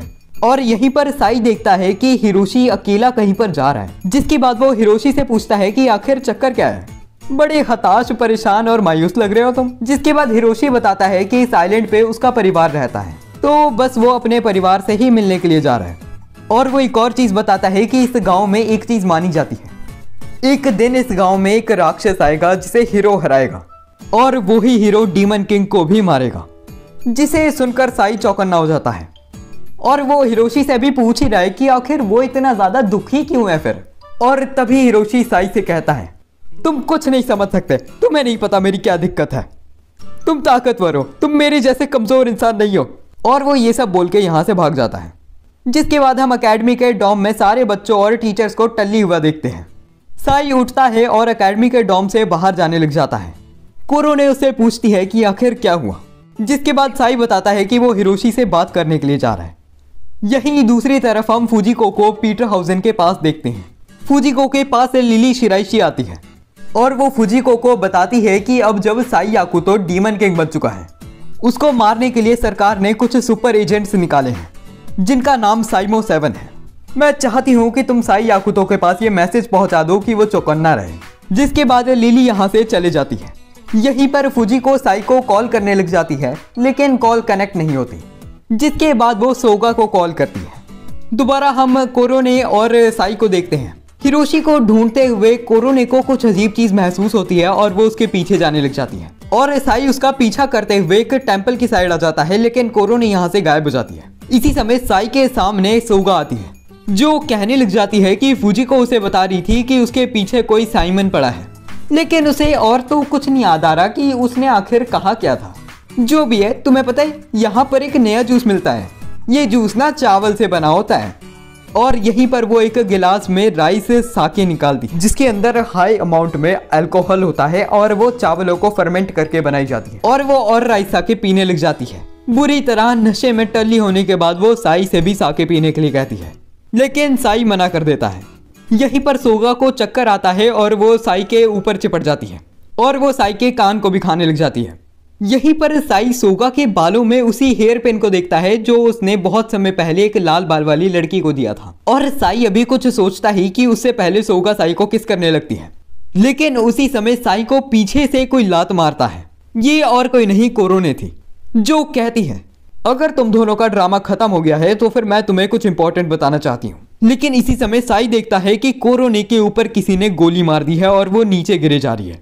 और ये चीज देखते ही वो जोर से पुकार लगाता है। इसके बाद हम थोड़ा सा पास्ट का सीन देखते हैं, जहां पर वही मैजिकल क्रिएचर जो सब बच्चों के फ्यूचर ऑक्यूपेशन बताता है, मीवा हिरोशी के ऑक्यूपेशन के टाइम पर ऐसा कहता है कि मीवा एक हीरो बनेगा, जिसे सुनकर टीचर भी हैरान हो जाती है और हिरोशी से ये बात को लाइटली लेने के लिए कहती है। इसके बाद हम प्रेजेंट का सीन देखते हैं, जहां पर कोरोने नीचे गिर जाती है क्योंकि उसके ऊपर एक गोली लगी है। ये गोली सीढ़ियों के ऊपर खड़े एक आदमी ने मारी थी जो यहाँ से चले जाता है। और इसी समय साई कोरोने से पूछने लग जाता है उसके हालचाल के बारे में। इसी समय कोरोने उठती है और कहती है कि वो तो एक एंड्रॉयड है, जिसका मतलब उसे गोली लगने पर भी कुछ नहीं होगा। और वो यहीं पर साई से कहती है, मैं माफ़ी मांगती हूँ कि मैं अपना काम ढंग से नहीं कर पाई और तुम्हें मैंने बहुत ही ज़्यादा परेशान करा है, मैं उसके लिए भी माफ़ी मांगती हूँ। मेरे ख्याल से अब मेरा गुड बाय कहने का समय आ चुका है। साई को कुछ समझ नहीं आता और कुरोगाने उसे गुड बाय कहकर यहाँ से चले जाती है। और यहीं पर साई देखता है कि सोगा भी उठ चुकी है, जो उठने के बाद उससे माफ़ी मांगती है और कहती है, सॉरी केचान, मैं तुम्हें ये बताना भूल गई, लेकिन कोरोने को सरकार ने एक मिशन दिया था जिसमें उसने तुम्हें अपने प्यार में फंसाना था और अगर वो ऐसा नहीं करती तो फिर उसे डिस्ट्रॉय कर दिया जाएगा। ये सब बातें मुझे फुजिको ने बताई थी और उसने ये भी कहा था कि तुम्हारे पीछे कोई साइमन नाम के एजेंट भी पड़े हैं। और अब जाकर साई को समझ आता है कि यहाँ पर चल क्या रहा था। सीन शिफ्ट हो जाता है और हम हिरोशी के घर को देखते हैं। हिरोशी अपने घर के बाहर बैठा हुआ था और यहीं पर उसके पास उसकी बहन आती है, जो अभी हिरोशी से पूछती है, बड़े भाई आप एक हीरो है ना? लेकिन तभी हिरोशी बताता है कि वो कोई हीरो नहीं है, बस उसके परिवार और स्कूल में ये बात ऐसे ही फैल गई है। और यहीं पर हम उसके घर के बाहर दो लोगों को बात करते हुए सुनते हैं। वो कहते हैं कि हिरोशी के घर वालों को ऐसा लगने लग गया है कि वो सच में एक हीरो है। आज तो वो उस चीज़ के लिए पार्टी भी कर रहे हैं। कितने बेवकूफ़ पेरेंट्स हैं। और हिरोशी जो सच्चाई से रूबरू है काफ़ी ज़्यादा दुखी है। इसके बाद हम दोबारा स्कूल डॉम का सीन देखते हैं, जहाँ पर हिरोशी की बहन आकर साई से पूछ रही है कि वो डीमन लॉर्ड है या फिर नहीं। तभी साई मना करते हुए कहता है कि वो कोई डीमन लॉर्ड नहीं है। उसी समय हिरोशी यहाँ पर आकर अपनी बहन को रोकने लग जाता है, लेकिन तभी उसकी बहन कहती है कि तुम एक डीमन लॉर्ड होना और तुम्हें मेरा भाई हराएगा क्योंकि वो हीरो है। लेकिन साई इस चीज़ को मना कर देता है। यहीं पर उसकी बहन कहती है कि अगर कोई डीमन किंग ही नहीं है तो फिर हीरो भी नहीं हो सकता। तुम झूठ बोल रहे हो, तुम बहुत ही ज़्यादा बेकार इंसान हो। और वो ये सब कहकर वहाँ से रोते हुए भाग जाती है। यहीं पर हिरोशी भी अपनी बहन के पीछे भागता है और वो रोते हुए गुस्से वाले चेहरे में साई को देखकर वहाँ से निकलता है। इन सबके पीछे सोगा भी भाग जाती है और साई को कुछ भी समझ नहीं लगता। इसी समय जुंको साई से कहती है कि तुमने एक बहुत ही ज़्यादा बुरी चीज़ करी है। शायद हिरोशी सच में एक हीरो बनना चाहता था और तुमने ये कहकर कि तुम एक डीमन किंग नहीं हो उसका दिल तोड़ दिया। हिरोशी अपनी बहन के पीछे आते हुए समुद्र के पास आ जाता है। उसके पीछे वहाँ पर सोगा भी आ जाती है और यहीं पर हिरोशी बताता है कि उसके परिवार ने एक कहानी बनाई है कि इस समुद्र के अंदर से एक राक्षस निकलेगा और उसे हीरो मारेगा। लेकिन ये सब बातें तो बस मेरे परिवार की एक कहानी ही है। उन्हें ऐसी गलतफहमी हो गई है कि मैं ही हीरो हूँ जो इस राक्षस को मारेगा। और ये सब चीज़ें सुनकर सोगा को भी बुरा लगने लग जाता है, क्योंकि सच्चाई में तो ना ही कोई राक्षस है और ना ही कोई हीरो। यहीं पर सोगा हिरोशी से कहती है कि उसे उनकी बहन को ढूंढना चाहिए और वो दोनों उसकी बहन को ढूंढने के लिए निकल जाते हैं। और भागते हुए उन्हें एक अजीब से आदमी की आवाज़ सुनाई देती है और वो आदमी क्लिफ पर खड़ा होकर ऐसी चीज़ें कर रहा है जो मैंने अपने सपनों में भी नहीं करी, जिसे देखकर हिरोशी और सोगा दोनों ही कहते हैं कि यह आदमी सच में एक ठरकी है। लेकिन असल में यह आदमी एक मॉन्स्टर को समन कर रहा था। जिसके बाद हम देखते हैं कि पानी के अंदर से एक बहुत ही ज़्यादा बड़ा सी क्यूकम्बर मॉन्स्टर निकलता है और यहीं पर वो अजीब सा आदमी एक लड़की को देखता है जो कि हिरोशी की बहन है और वो उसे पकड़ने ही वाला था कि तभी हिरोशी वहाँ पर आ जाता है। लेकिन तभी वो आदमी हिरोशी की बहन को एज अ हॉस्टेज पकड़ लेता है, जिसे देखकर हिरोशी का खून खौलने लग जाता है और वो आगे बढ़ता है हमला करने के लिए। वो मैजिक करता ही कि उससे पहले ही उसकी एनर्जी खिंच जाती है कहीं पर और वो देखता है कि सी क्यूकम्बर अपने आसपास के सारी एनर्जी को खींच रहा है। इसी समय सोगा उस आदमी के पास जाने लग जाती है और पीछे से एक स्नीक अटैक करने की कोशिश करती है। लेकिन उसके बाद वो अजीब सा आदमी सोगा को भी एज अ हॉस्टेज ही पकड़ लेता है, जिसके बाद वो हिरोशी की तरफ आगे बढ़ता है और उसके मुंह पे एक लात मारकर उसे नीचे गिरा देता है। लेकिन हिम्मत करने के बाद हिरोशी दोबारा उठता है और उसके ऊपर हमला करने की कोशिश करता है। लेकिन वो आदमी हिरोशी को गर्दन से उठा लेता है और उसके पेट में लात मारकर उसे दूर फेंक देता है। जिसके बाद हिरोशी पानी में नीचे गिर जाता है। अब रात हो जाती है और जुंको और साई भी इस मॉन्स्टर को देखते हैं। उस मॉन्स्टर के ऊपर खड़ा हुआ यह आदमी जुंको और साई से कहता है कि उसका नाम मिस्टर एक्स है और वो साइमो 7 का हिस्सा है और यहाँ पर वो डीमन किंग को जान से मारने के लिए आया है। और इस आदमी ने अभी भी हिरोशी की बहन और सोगा को एज अ हॉस्टेज पकड़ा हुआ है। और ये सारी चीजें अपनी आंखों के सामने देखकर साई को बहुत ही ज्यादा गुस्सा आता है, जिसके बाद वो मिस्टर एक्स के ऊपर एक हमला करता है, वो भी काफी ज्यादा जबरदस्त। लेकिन मिस्टर एक्स एक डांस करते हुए दोबारा उठ जाता है। साई मिस्टर एक्स के ऊपर दोबारा हमला करता है। इतनी ही देर में जुंको हिरोशी की बहन और सोगा को भी रेस्क्यू कर लेती है और साई की मसल ज्यादा ही फूल गई कि उसकी शर्ट ही फट गई। यहीं पर मिस्टर एक्स बताता है कि उसने जिस मॉन्स्टर को समन करा है वो थोड़े ही समय में यहाँ की सारी एनर्जी ले लेगा और बहुत ही ज्यादा पावरफुल हो जाएगा और साई को मारने के बाद मिस्टर एक्स इस पूरी दुनिया के ऊपर राज करेगा। और यहीं पर मिस्टर एक्स अपना डांस करते हुए अपनी मैजिकल बॉल्स को दिखाने लग जाता है और वो एक बहुत ही ज्यादा अजीब तरीके से हंसने भी लग जाता है, जिससे साई के कान फटने लग जाते हैं। साई अपनी पावर का यूज करने की कोशिश करता है लेकिन वो पावर यूज कर ही नहीं पाता, जिसके बाद मिस्टर एक्स साई को बहुत ही ज्यादा बुरी तरीके से पीटता है। और शो का मेन कैरेक्टर होने के बावजूद भी ये बंदा जिस तरह पिट रहा था मुझे ऐसा लगने लगा कि ये विलन है। और मिस्टर एक्स बताता है कि वो एक ऐसी टेक्निक का यूज कर रहा है जिसका इस्तेमाल करते हुए साई अपने मैजिक का बिल्कुल यूज नहीं कर सकता। ये टेक्निक इतनी ज्यादा पावरफुल है कि इससे भगवान भी मारे जा सकते हैं। यहीं दूसरी तरफ हम हिरोशी को पानी में डूबते हुए देखते हैं। वो अपने मन में कहता है, यार कितना ज्यादा मजा आ रहा है, मेरा मन कर रहा है मैं इस पानी में ही रह लूं। मम्मी पापा की कोई परेशानी नहीं है मेरे ऊपर, ना ही सोसाइटी का प्रेशर है। मेरा मन तो अब यहीं पर मरने का हो रहा है, लेकिन नहीं, मैं यहाँ पर नहीं मर सकता। यही दूसरी तरफ हम देखते हैं कि जुंको ने अपनी ब्लेड निकाली है मिस्टर एक्स को मारने के लिए, लेकिन तभी साई जुंको से रुकने के लिए कहता है और वो अपने कानों के अंदर उंगलियां डालता है कि वो मिस्टर एक्स के अंदर से निकलने वाली साउंड को ब्लॉक कर सके जो उसका मैजिक ब्लॉक कर रही है। लेकिन उसका ये प्लान फेल हो जाता है और मिस्टर एक्स उसे बहुत ही ज्यादा बुरी तरीके से मारता है दोबारा। यहीं दूसरी तरफ हम हिरोशी को देखते हैं जो एक केव के अंदर आ चुका है। ना ही मुझे पता ये कैसे हुआ, ना ही ऑथर को पता।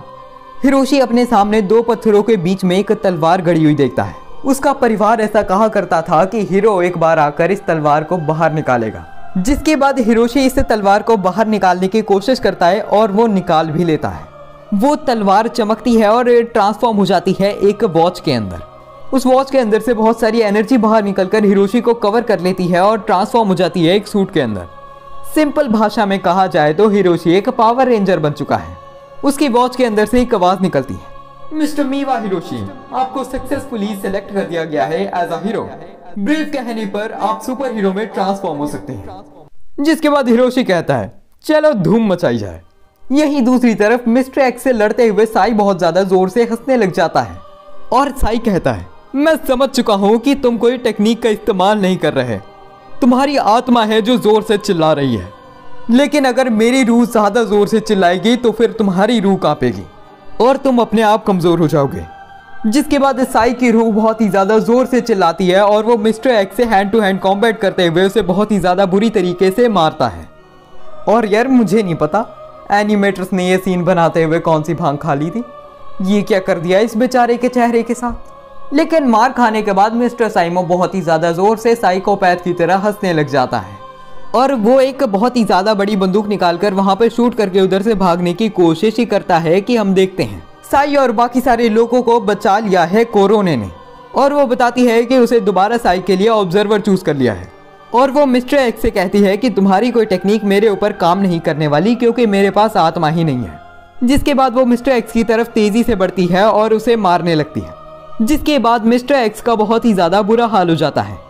यहीं पर सारे लोग देखते हैं कि शहर के बीच में मॉन्स्टर बहुत ही ज्यादा तबाही फैलाने लग गया है, तो फिर वो उसके पीछे जाने लगते हैं।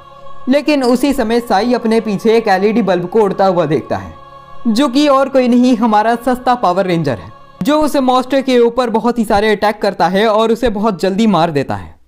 और इस चीज को देखकर सारे लोग ही बहुत ज्यादा हैरान हैं। यहीं पर पावर रेंजर बहुत ही ज्यादा तेजी से साई की तरफ जाता है और उसके ऊपर हमला करता है।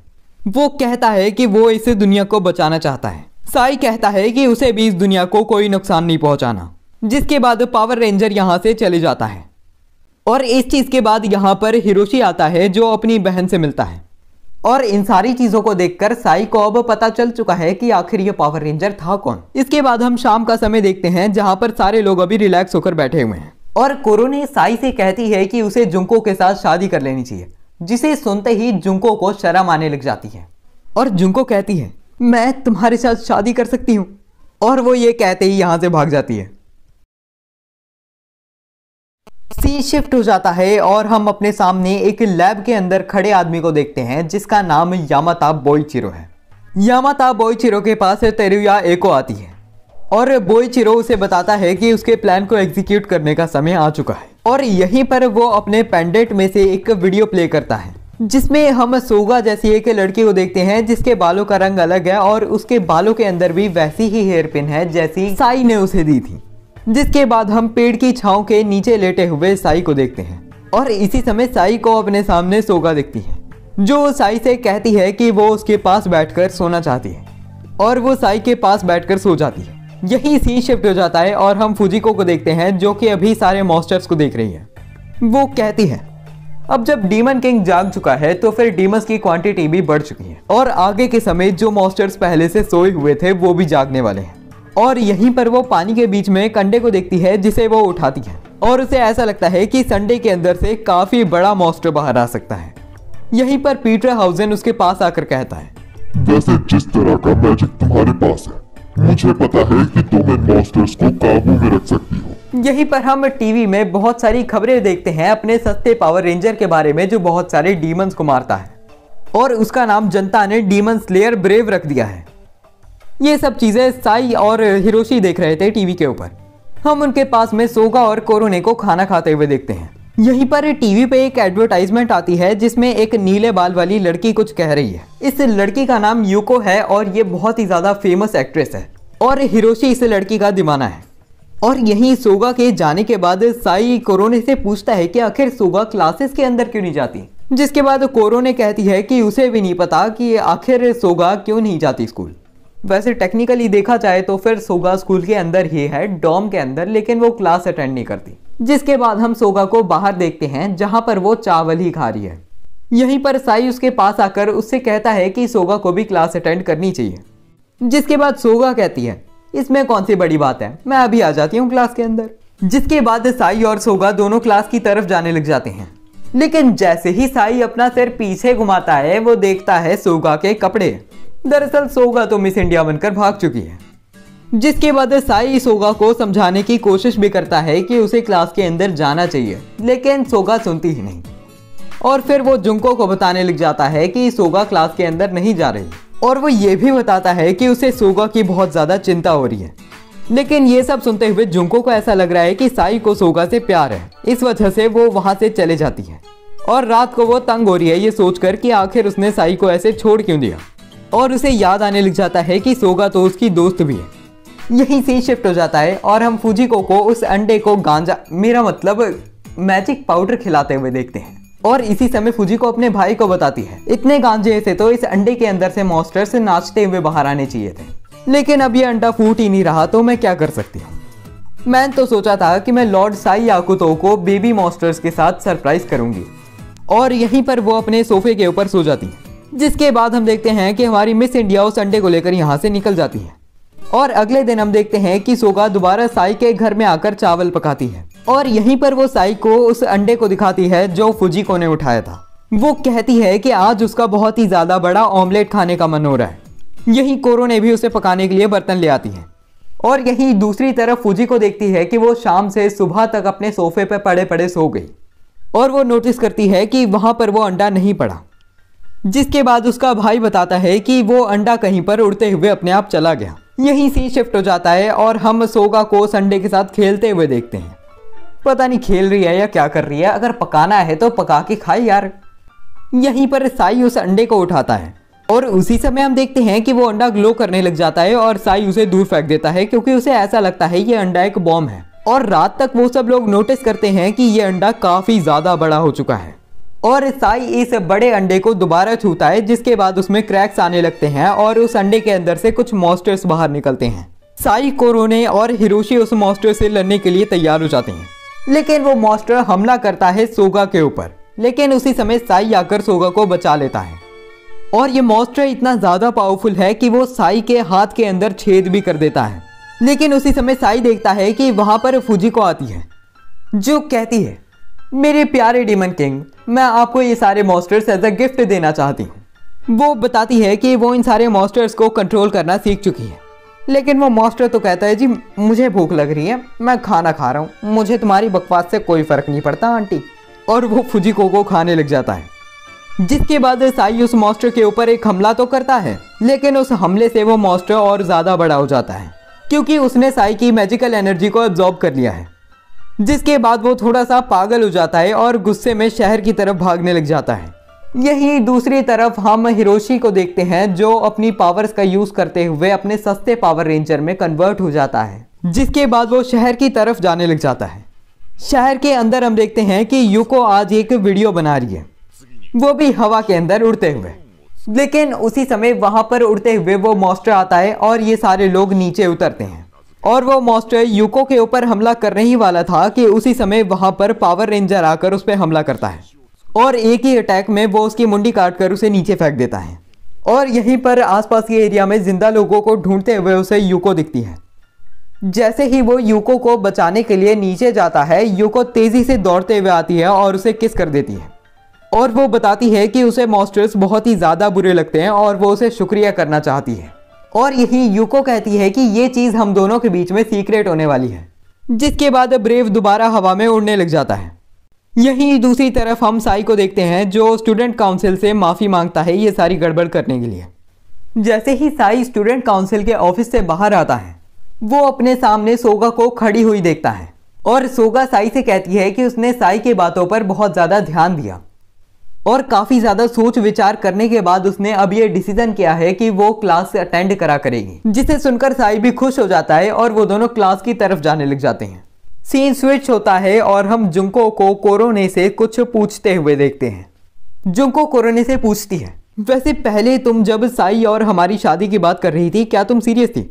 जिसके बाद कोरोने कहती है कि वो 100% सीरियस थी, इसी वजह से उसने पहले ही जुंको के पेरेंट्स को कॉल भी कर दिया था और उन्होंने परमिशन भी दे दी है तुम्हारी शादी करने के लिए। जिसे सुनकर जुंको हैरान हो जाती है। जिसके बाद सीन शिफ्ट होता है और हम पास्ट का सीन देखते हैं, जहां पर एक आदमी एक ऑर्फनेज के बच्चों को खाना बांट रहा है और वो आदमी सारे बच्चों से कहता है, प्यारे बच्चों, तुम्हें मुझे शुक्रिया करने की कोई ज़रूरत नहीं है, तुम्हें उस ऊपर वाले का शुक्रिया करना चाहिए जिसने हमें ये सब दिया है। लेकिन इसी समय यहाँ पर एक बच्चा आता है जो कि छोटा साई आकुतो है। साई कहता है, मैं भगवान का शुक्रिया नहीं कर सकता क्योंकि भगवान जैसी कोई चीज़ है ही नहीं, मैं तुम्हारा शुक्रिया करूँगा। भगवान तो सिर्फ एक सिस्टम है जो इंसानों ने खुद बनाया है अपनी सोच से। ये सुनकर उस आदमी को गुस्सा आ जाता है और वो साई से कहता है, चुप हो जा ना समझ बच्चे, क्या तुझ में हल्की सी भी शर्म नहीं? और वो आदमी साई को बहुत ही ज़्यादा गंदी गंदी गालियाँ निकालने लग जाता है। ये बच्चों में खाना बांटने का तो सिर्फ दिखावा ही था, अंदर से वो आदमी बहुत खराब है। लेकिन इसी समय एक सिस्टर कहती है, साई तुम्हें कभी कभी सच पता होने पर भी उसे बोलने की ज़रूरत नहीं होती।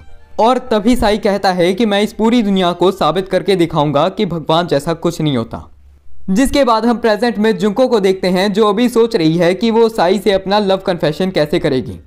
कोरोने ने चाहे उनकी शादी फिक्स करा दी हो, मेरे ख्याल से साई को तो ये भी नहीं पता कि मैं उससे प्यार करती हूँ। जिसके बाद वो साई और अपना रोल प्ले करने लग जाती है कि आखिर वो अपना लव कन्फेशन कैसे करेगी। इसी समय वहाँ पर कोरोने आकर जुंको से कहती है, अगर तुम्हारा प्रपोज करने का इतना मन हो रहा है तो फिर साई के सामने जाकर तुम बोल क्यों नहीं देती? और यहीं पर वो डोरेमोन की पॉकेट से साई याकुतो डिटेक्टर निकालती है, जिसका यूज़ करते हुए वो साई के पास आ जाते हैं और जुंको साई से कहने लगती है, साई मुझे तुमसे कुछ बात करनी थी, कुछ इंपॉर्टेंट बात कहनी है मुझे तुमसे। लेकिन इसी समय जुंको देखती है कि वो ये सारी बातें तो हिरोशी को कह रही थी, जो जुंको से कहता है कि अगर उसने साई से बात करनी है तो फिर वो उसकी तरफ देखते हुए बात करे। और इसी समय जुंको साई से बात करती है और कहती है, तुम्हें पता है आज मौसम कितना ज़्यादा सुंदर है, वैसे मुझे तुमसे एक बहुत ही ज़्यादा इंपॉर्टेंट चीज़ के बारे में बात करनी थी। तभी साई कहता है, जुंको तुम ठीक तो हो ना? अगर तुमने मुझसे कुछ कहना है तो फिर तुम कह क्यों नहीं देती? जिसके बाद जुंको साई से कहती है, देखो बात ऐसी है कि तुम्हें मेरे घर पर आना पड़ेगा, मुझे तुमसे एक बहुत ही ज़्यादा इंपॉर्टेंट पॉलिटिकल मैटर के बारे में बात करनी है। और यहीं शाम के समय हम साई को अपने डॉम की तरफ जाते हुए देखते हैं, जहां पर वो अपने सामने प्रिंसिपल और यामाता बोइचिरो को बातचीत करते हुए देखता है। यामाता बोइचिरो कहता है कि साई याकुतो अब एक डीमन किंग बन चुका है, तो फिर उसे मारने की ज़रूरत है। लेकिन प्रिंसिपल कहता है कि साई याकुतो उसके स्कूल का एक स्टूडेंट है, तो फिर वो ये तो कभी नहीं होने देगा। और ये सारी चीज़ें साई चलता हुआ सुन लेता है। और अगले दिन साई जब जुंको के साथ उसके घर जा रहा था, वो अपने मन में सोच रहा था, शायद जुंको जिससे पॉलिटिकल मैटर के बारे में बात कर रही थी वो मुझे मारना ही था। और यहीं पर साई देखता है कि जुंको बहुत ही ज़्यादा शर्मा रही है, जिसके बाद साई उसे पूछता है कि तुम ठीक तो हो ना, तुम्हें चिंता करने की ज़रूरत नहीं, मैं सारी रिस्पॉन्सिबिलिटी लेने के लिए तैयार हूँ। और ये सुनते ही जुंको लाल हो जाती है शर्म के मारे, क्योंकि जुंको को तो रिस्पॉन्सिबिलिटी उस चीज़ की लग रही थी। इसीलिए बहन जी को पहले ढंग से सब कुछ समझाना चाहिए था। सब कुछ समझाए बिना साई को पागलों की तरह अपने माता पिता के पास ले जा रही है। जिसके बाद वो इगानो सातो पहुंच जाते हैं। ये वही विलेज है जहां पर हातोरी क्लैन रहता है। और वहां पर पहुंचते ही जुंको अलर्ट हो जाती है और अपनी तलवार निकालकर किसी चीज़ पे मारती है। जुंको ने एक शुरिकेन को डिफ्लेक्ट करा था, लेकिन वो हिरोशी के पैर पर जा बजता है। ये शुरिकेन यूको ने जुंको के घर के ऊपर बैठकर मारा था। जिसके बाद वो कूद के उन सब लोगों के सामने आ जाती है और वो बताती है कि उसका नाम यूको हातोरी है और वो एक एक्ट्रेस के साथ निंजा भी है। जिसे सुनने के बाद हिरोशी के मन में धुंधली धुंधली सी अजीब यादें आती हैं। और यहीं पर यूको कहती है, वैसे जुंको, मुझे ऐसा तो नहीं लगा था कि तुम इतने ज़्यादा अजीब से आदमी के साथ प्यार करोगी। वैसे तुम सच में इससे प्यार करती भी हो या नहीं? और तभी जुंको कहती है कि नहीं, मैं इससे प्यार थोड़ी करती हूँ। जिसके बाद यूको कहती है कि तुम हमेशा की तरह बिल्कुल बेकार हो झूठ बोलने में। और यहीं पर वो सारे लोग जुंको के घर जाने लग जाते हैं। और रास्ते में चलते हुए यूको हिरोशी को बताती है कि उसे डीमंस बहुत ही ज़्यादा बेकार लगते हैं। बचपन में एक डीमन ने उसके ऊपर हमला कर दिया था और उस समय उसके ब्लड के अंदर डीमन का ब्लड मिक्स हो गया। जब भी वो डीमंस को देखती है उसे उल्टी आने का मन होता है। जिसके बाद वो जुंको के घर आ जाते हैं। यहाँ पर हातोरी क्लैन के लीडर यानी जुंको के डैड साई से पूछते हैं, क्या तुम मेरी बेटी से प्यार करते हो? क्या तुम मेरी बेटी के लिए शहीद होने के लिए तैयार हो? जिसके बाद साई कहता है, मैं आपकी बेटी को बहुत ज़्यादा प्यार करता हूँ और उसके लिए मैं खुद भी मर सकता हूँ और पूरी दुनिया की जान भी ले सकता हूँ। यह सुनकर जुंको के डैड को बहुत ज़्यादा अच्छा लगता है और वो कहता है कि तुम हातोरी क्लैन के घर पर रहने के लिए तैयार हो। घर के अंदर सारे लोग बहुत ही ज़्यादा खुश और दुखी भी हो रहे हैं क्योंकि जुंको की शादी होने वाली है साई के साथ। लेकिन साई को अभी भी नहीं पता कि जुंको उसके साथ प्यार करती है और वो अपने मन में सोच रहा है, वैसे इस घर के अंदर रहना क्या इतनी ज़्यादा बड़ी बात है? कोई तो मातम मना रहा है और कोई तो बहुत ही ज़्यादा खुश है। अब रात हो जाती है और साई सोच रहा है कि आखिर जुंको ने उसे किस लिए बुलाया होगा।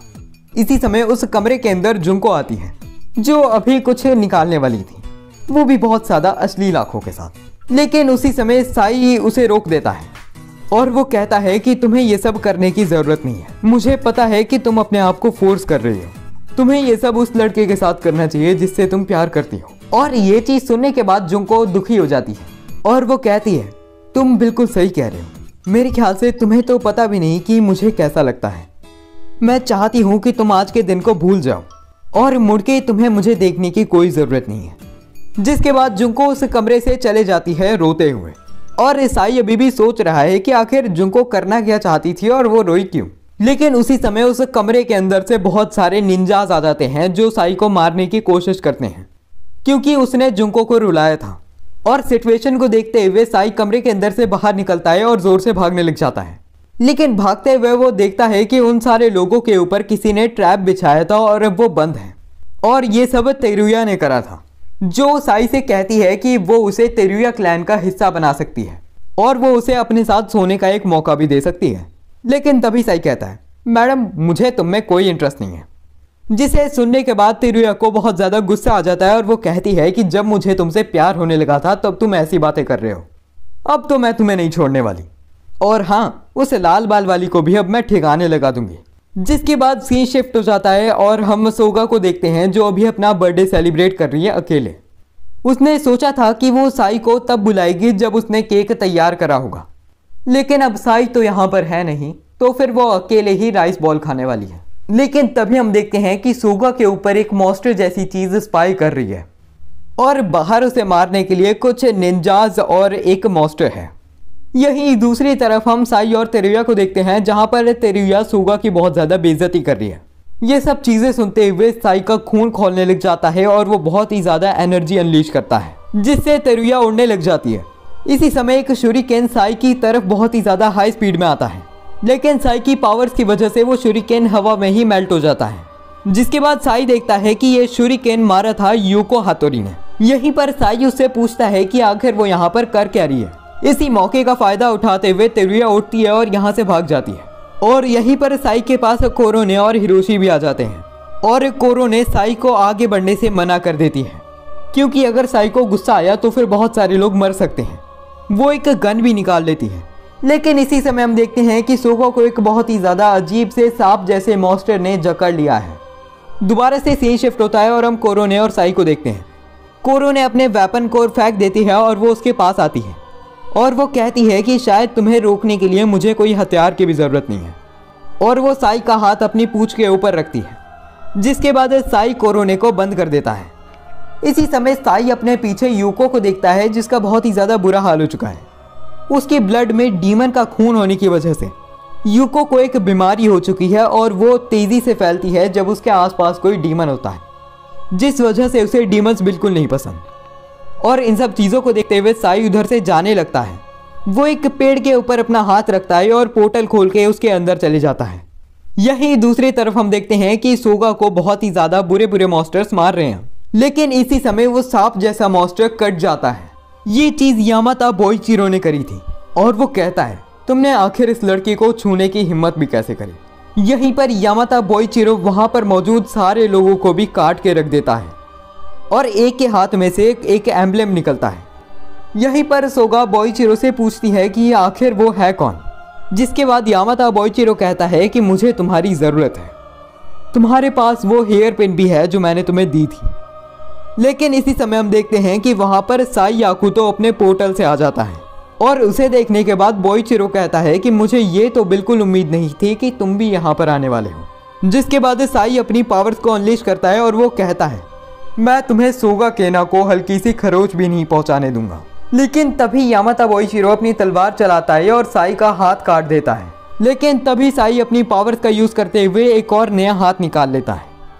लेकिन इसी समय हम देखते हैं कि यहाँ पर एक बहुत ज़्यादा बड़ा मॉन्स्टर भी आ जाता है, जिसके ऊपर फुजिको बैठी हुई है और वो कहती है कि उसने डीमंस को कंट्रोल करने का एक तरीका ढूंढ लिया है। जिसके बाद इस मॉन्स्टर के ऊपर सोगा और साई भी बैठ जाते हैं। तभी यामाता बोइचिरो कहता है कि ये लड़की की मुझे ज़रूरत है। अगर इसने अपना रोल नहीं निभाया तो फिर गॉड इस पूरी दुनिया पर राज कर लेगा। जिसके बाद हम देखते हैं कि पूरा शहर मॉन्स्टर्स से भर जाता है और यामाता साई को बताता है सोगा केना इस वर्ल्ड की आइडेंटिटी है और गॉड को हराने के लिए सोगा की बहुत ज़्यादा ज़रूरत है। उसे इस दुनिया को बचाने के लिए मरना ही पड़ेगा। जिसके बाद बोइचिरो अपनी तलवार निकाल लेता है। यहीं पर हम तेरुया को देखते हैं, जो इन सारी चीज़ों को देखते हुए बहुत ज़्यादा हैरान हो चुकी है। इसी समय उसके पास उसके पापा आते हैं और बताते हैं कि यामाता बोइचिरो ने उन्हें धोखा दे दिया है और उसके पापा का आधा सिर कटा हुआ है। तेरुया को अपने डैड की शक्ल देखकर चिढ़ मचने लग जाती है और वो अपने डैड को अपनी तलवार से मार देती है और वो अपने डैड के हाथों से एक एम्ब्लेम उठाती है और कहती है कि बस मुझे इसकी ही ज़रूरत थी। इसकी मदद से मैं पूरी तेरुया क्लैन की लीडर बन सकती हूँ। यहीं पर तेरुया के पीछे आकर एक आदमी कहता है, मिस तेरुया इको, इस जंग में मैं आपकी मदद कर सकता हूँ। मेरा नाम टूवी है। मैं साइमो 7 का हिस्सा हूँ, जिसका मतलब मेरा मकसद साई आकुतो को मारना है। इसके बाद सीन शिफ्ट हो जाता है और हम हातोरी क्लैन में जुंको और जुंको के डैड को टीवी देखते हुए देखते हैं। जुंको कहती है, मुझे उम्मीद नहीं थी कि साई आकुतो इस तरह का निकलेगा। और यहीं पर उसके डैड जुंको से कहते हैं कि अब सही समय आ चुका है। वो एक तलवार निकालते हैं और कहते हैं कि ये तलवार मैं तुम्हें देने वाला हूँ, लेकिन ये तलवार हमारे परिवार में 100 साल से भी ज़्यादा समय तक है और आज तक इसे कोई नहीं निकाल पाया। इसी समय यहाँ पर जुंको की ग्रैंडमा आती है, जो ये तलवार जुंको के हाथों में पकड़ा देती है और जुंको की ग्रैंडमा उसे बताती है, चाहे ये तलवार 100 साल से आज तक कोई नहीं निकाल पाया, लेकिन अगर ये तलवार ने तुम्हें एक्सेप्ट कर लिया तो फिर तुम इस तलवार का इस्तेमाल किसी और के लिए नहीं अपने लिए कर सकती हो। जिसके बाद हातोरी क्लैन और तेरुया क्लैन को कंबाइन कर दिया जाता है और उनकी लीडर अभी तेरुया बन चुकी है, क्योंकि हातोरी क्लैन के ऊपर तेरुया क्लैन आता है। यहीं दूसरी तरफ हम साई याकुतो और यामाता बोइचिरो को देखते हैं, जहां पर बोइचिरो साई के ऊपर एक हमला करता है और इस हमले से साई एक दीवार पे जाके ठुकता है और उसके हाथ से खून निकलने लगता है। इस अटैक की पावर की वजह से उसका हाथ रिकवर भी नहीं करता। यहीं पर बोइचिरो आगे बढ़ने लग जाता है साई को मारने के लिए। इसी समय फूजी को एक डीमन का यूज करते हुए साई को उसके ऊपर बिठाती है और यहाँ से दूर ले जाने लग जाती है, लेकिन यामाता बोइचिरो उनका पीछा छोड़ने का नाम ही नहीं ले रहा और आगे बढ़ते हुए उन्हें अपने सामने स्कूल का प्रिंसिपल दिखता है और वो कहता है कि तुम सब लोग मेरे स्टूडेंट्स हो और अपने स्टूडेंट्स की रक्षा करना मेरा काम है। जिसके बाद फूजी को आगे निकल जाती है। यहीं पर यामाता बोइचिरो को प्रिंसिपल रोकता है और वो कहता है कि मैं तुम्हें आगे नहीं जाने दूंगा, मैं तुम्हें बार बार एक ही गलती नहीं करने दूंगा। यहीं पर हम दोबारा फूजिको को आगे बढ़ते हुए देखते हैं, लेकिन उनके रास्ते के बीच में स्टूडेंट काउंसिल प्रेसिडेंट लिली आ जाती है, जो कहती है कि वो उन्हें और ज्यादा तबाही नहीं मचाने देगी, लेकिन पता नहीं क्यों मुझे तुम पर भरोसा भी है कि तुम कुछ गलत नहीं करोगे। यहीं पर हम हातोरी और तेरुया क्लैन के घर के बाहर का सीन देखते हैं, जहां पर यूको की लाइव ब्रॉडकास्टिंग हो रही है कि वो डीमन किंग को हराने के लिए जाने वाले हैं और इन दोनों क्लैंस की अभी लीडर तेरुया है, तो वही उन्हें ऑर्डर दे रही है। तेरुया सबसे पहले जुंको और यूको को बैटलफील्ड पर अकेला भेजने के लिए आदेश देती है और उसके मन में ये चल रहा है सबसे पहले इन दोनों नमूनों को ही मरने के लिए भेज देती हूँ। लेकिन ये खबर सुनकर यूको खुश हो जाती है कि उसे डीमंस को मारने को मिलेगा और ना चाहते हुए जुंको भी इस चीज को एक्सेप्ट कर लेती है। यहीं पर हम अपने सस्ते पावर रेंजर को देखते हैं, जो अपने मन में सोच रहा है, बड़े भाई क्या आप यही फ्यूचर चाहते थे। यहीं पर बैटलफील्ड पर जाने के लिए जुंको और यूको बाहर निकलते हैं और पब्लिक को यह अनाउंस करा गया है कि जुंको और यूको खुद ही जाना चाहते थे सबसे पहले अकेले बैटलफील्ड पर, ताकि तेरुया की यहाँ पर कोई इन्वॉल्वमेंट शो ना हो। यही दूसरी तरफ हम देखते हैं कि साई फूजिको और सोगा उसी जगह पर पहुंच चुके हैं जहां पर पीटर हाउसेन रहता था और यहाँ पर साई पीटर हाउसेन से उसका साथ देने के लिए कहता है ताकि वो सोगा को बचा सके और यामाता बोइचिरो को हरा सके, और पीटर हाउसेन साथ देने के लिए तैयार हो जाता है, जिसके बाद साई उसके ऊपर चढ़ जाता है। सीन स्विच होता है और हम यामाता बोइचिरो और प्रिंसिपल को देखते हैं और मास्टर रोशी की तरह एक टेक्निक का यूज करते हुए प्रिंसिपल अपनी पूरी बॉडी को फुला लेता है और वो कहता है कि वो यामाता बोइचिरो को अपनी गलतियों को रिपीट नहीं करने देगा। यहीं दूसरी तरफ हम देखते हैं कि हमारे पावर रेंजर ने यूको को ढूंढ लिया है। वो देखता है कि जमीन के अंदर एक बहुत ही ज्यादा बड़ा ब्लास्ट होता है। ये इसीलिए हुआ था क्योंकि जमीन के अंदर से पीटर हाउसेन और साई याकुतो आए हैं और साई बहुत ही ज्यादा गुस्से में जोर से चिल्लाता है। जुंको को ये सब देखते हुए बुरा लग रहा है।